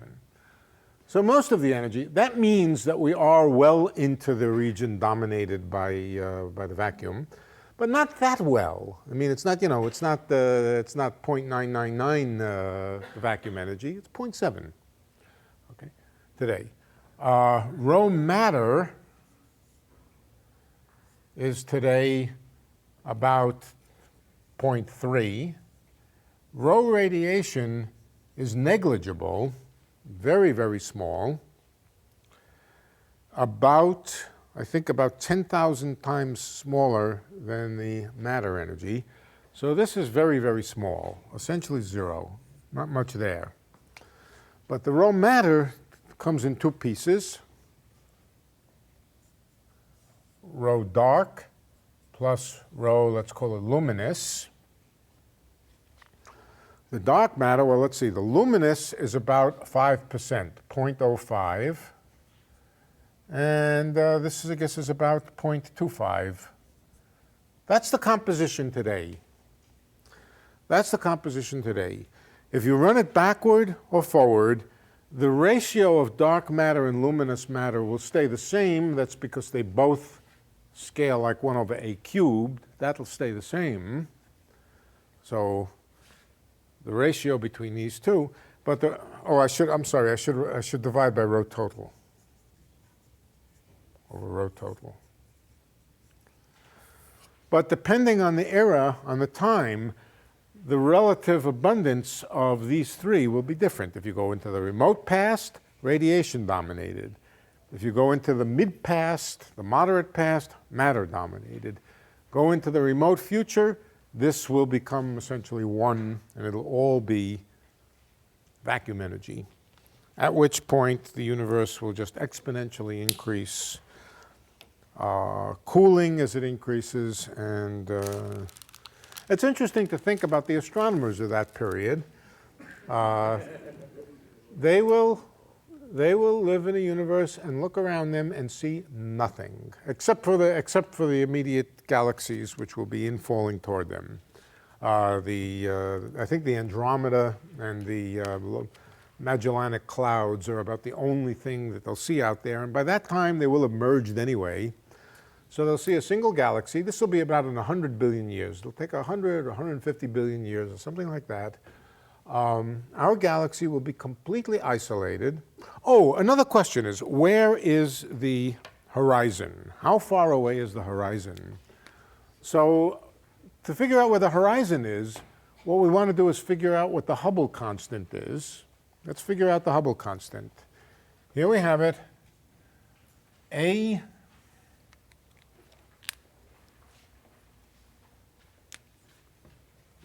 Well, let's just write down the equation. A dot over A is equal to, what is it,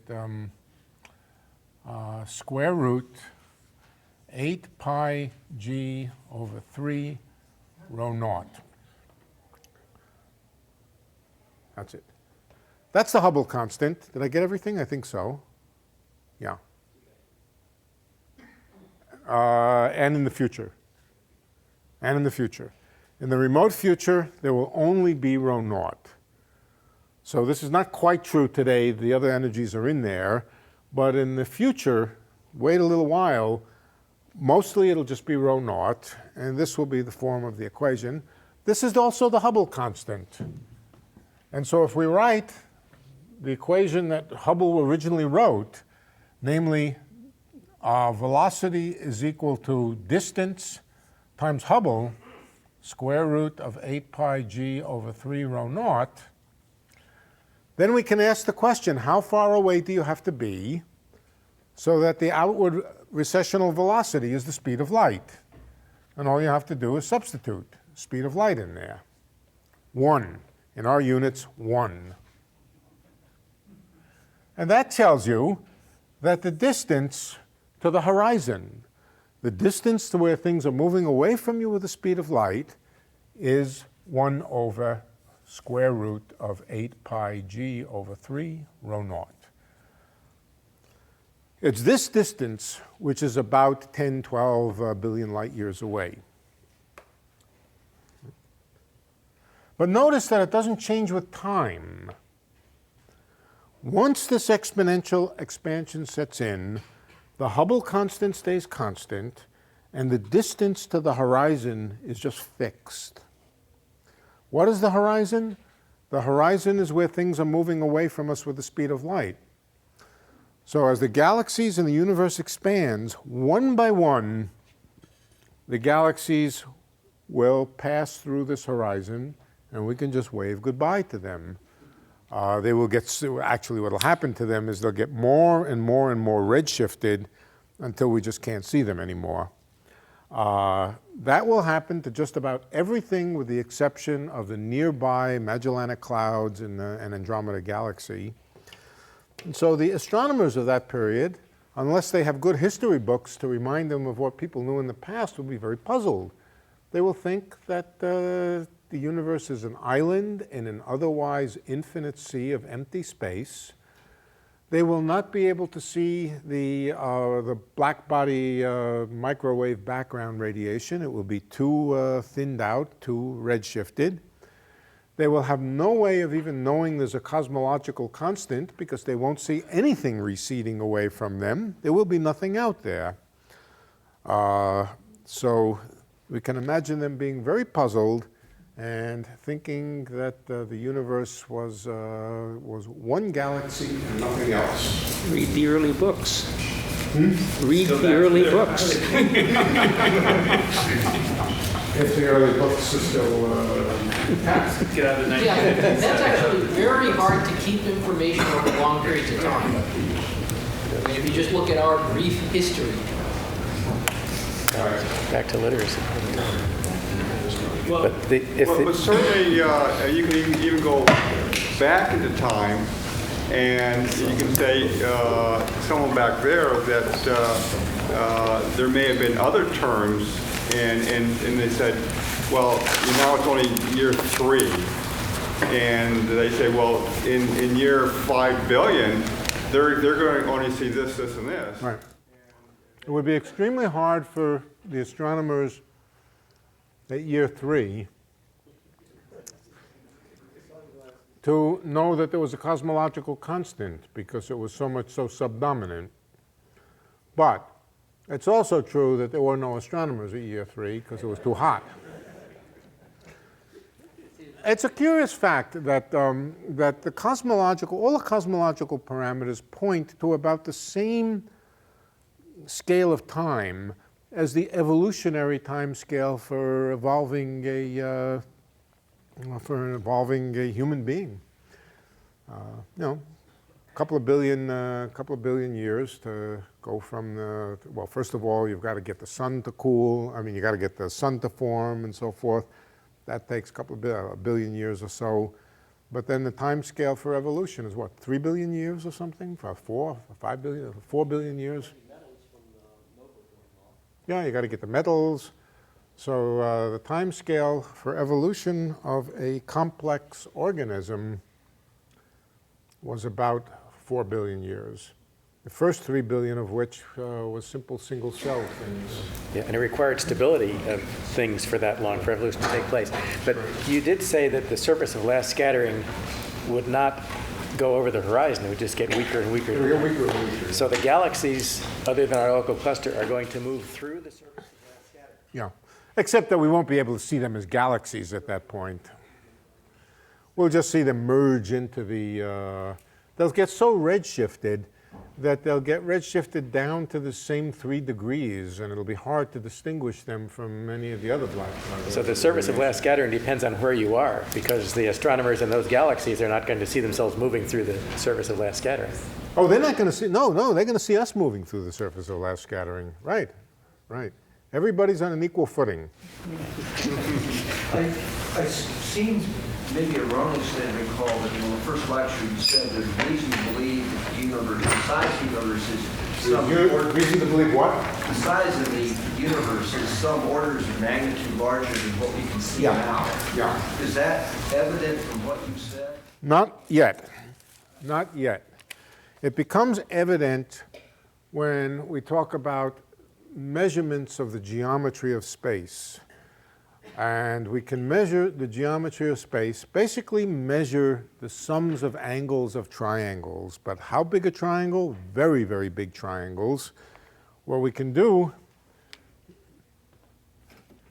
here we are at the center. We look out and we see the surface of last scattering way out here. And we see some blob in the surface of last scattering. What is it? It's a blob of overdensity or underdensity or whatever it happens to be. Some kind of, the surface of last scattering is somewhat blobby. It's got some lumpiness in it. We see a lump, and we have very good reason to believe that that lump has a certain size. Okay? We draw a triangle. We also know with fairly good precision by now the distance to the surface of last scattering. So we draw a triangle, an isosceles triangle with two D's, and let's call it the third leg, call it L for length or L for lump. Okay? Now, if we have a triangle like this, and we know D's and L, we know this angle, theta. We know the angle if space is flat. If space is positively curved, then this angle would be bigger than we would estimate from Euclidean geometry. If space is negatively curved, this is going to be the subject of next week, negative and positive curvature. But depending on the curvature of space, we would either see this angle bigger or less, bigger or smaller or equal to what we would expect for Euclidean geometry. What do we find? We find that to about 2% or better, or 1% or better, that Euclidean geometry is correct. That means that space is flat. It is very much like measuring triangles from me standing at the center, looking out some distance, 1,000 feet or 100 feet or whatever it is, some object of known size out there, and looking at the angle and discovering that the angle is consistent with Euclidean geometry. I know the size. I see some battleship out on the horizon. Not quite on the horizon, in closer. I know that battleship is, how big is a battleship? How many feet? How many? 800 feet. I know that that's the battleship Missouri. Was Missouri a battleship? Yeah. The Bismarck. I see the Bismarck out there. Right. I see the Bismarck. The Bismarck is bigger than 800 feet, I bet. And I know just how big it is. I also have reason to think I know exactly how far it is. And I measure the angle, and I see that it satisfies Euclidean geometry with a flat Earth. Well, not quite flat. I don't know that it's exactly flat, but I know it's flat to a good approximation. That tells me that the Earth is bigger, significantly bigger than the distance to the Bismarck.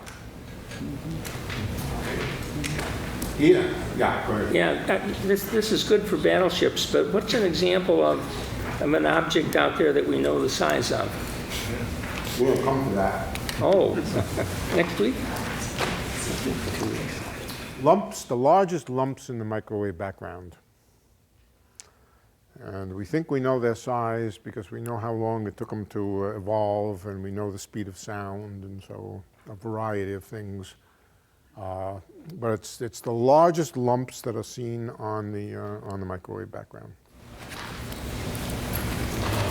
But it also turned out that Rho Naught is not necessarily a constant, just like the Hubble Constant is not a constant. Experimentally, it's very close to a constant.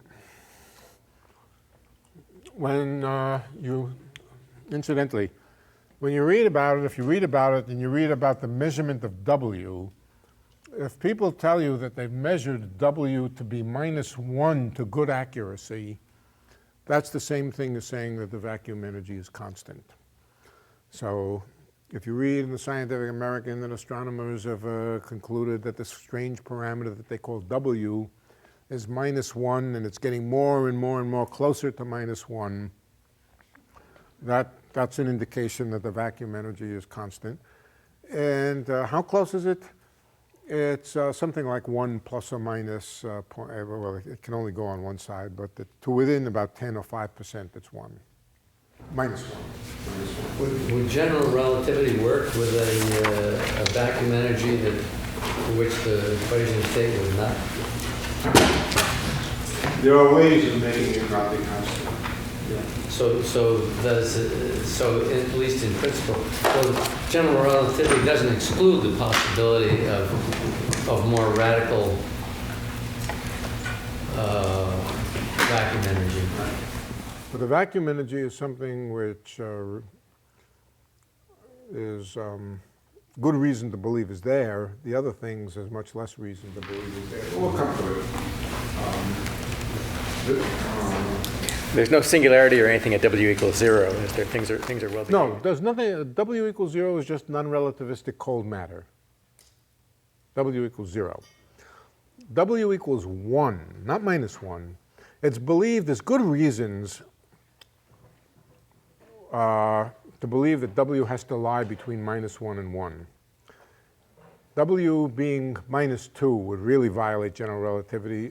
W equaling plus 2 would also violate general relativity. So it would violate special relativity. So the density calculation for matter and for radiation, you assume that the energy was constant, and then you adjusted the scale factor to figure out the formula. No, I did not assume it was constant. We used that the change in energy is PdV. Yeah. Minus PdV. So we assumed that if we had an imaginary box that was following a unit volume and the universe expanded, that the imaginary box moving along with it, that work would be done on the walls by the expansion, and that would account exactly for the change in energy. Okay. Now this can be done using there are fancier ways to do this. But that does not assume the total energy was fixed, right? And so the larger volume means a lower energy density. Okay, yeah, that's right. The total energy is fixed. So that's true for the first two, but for the vacuum energy, the density is constant. So that implies the energy. As long as this equation is satisfied, that's energy. That is energy conservation. All right, well, remind me to talk about energy conservation. The trouble with energy conservation is that the energy of the universe is 0, so it doesn't say very much.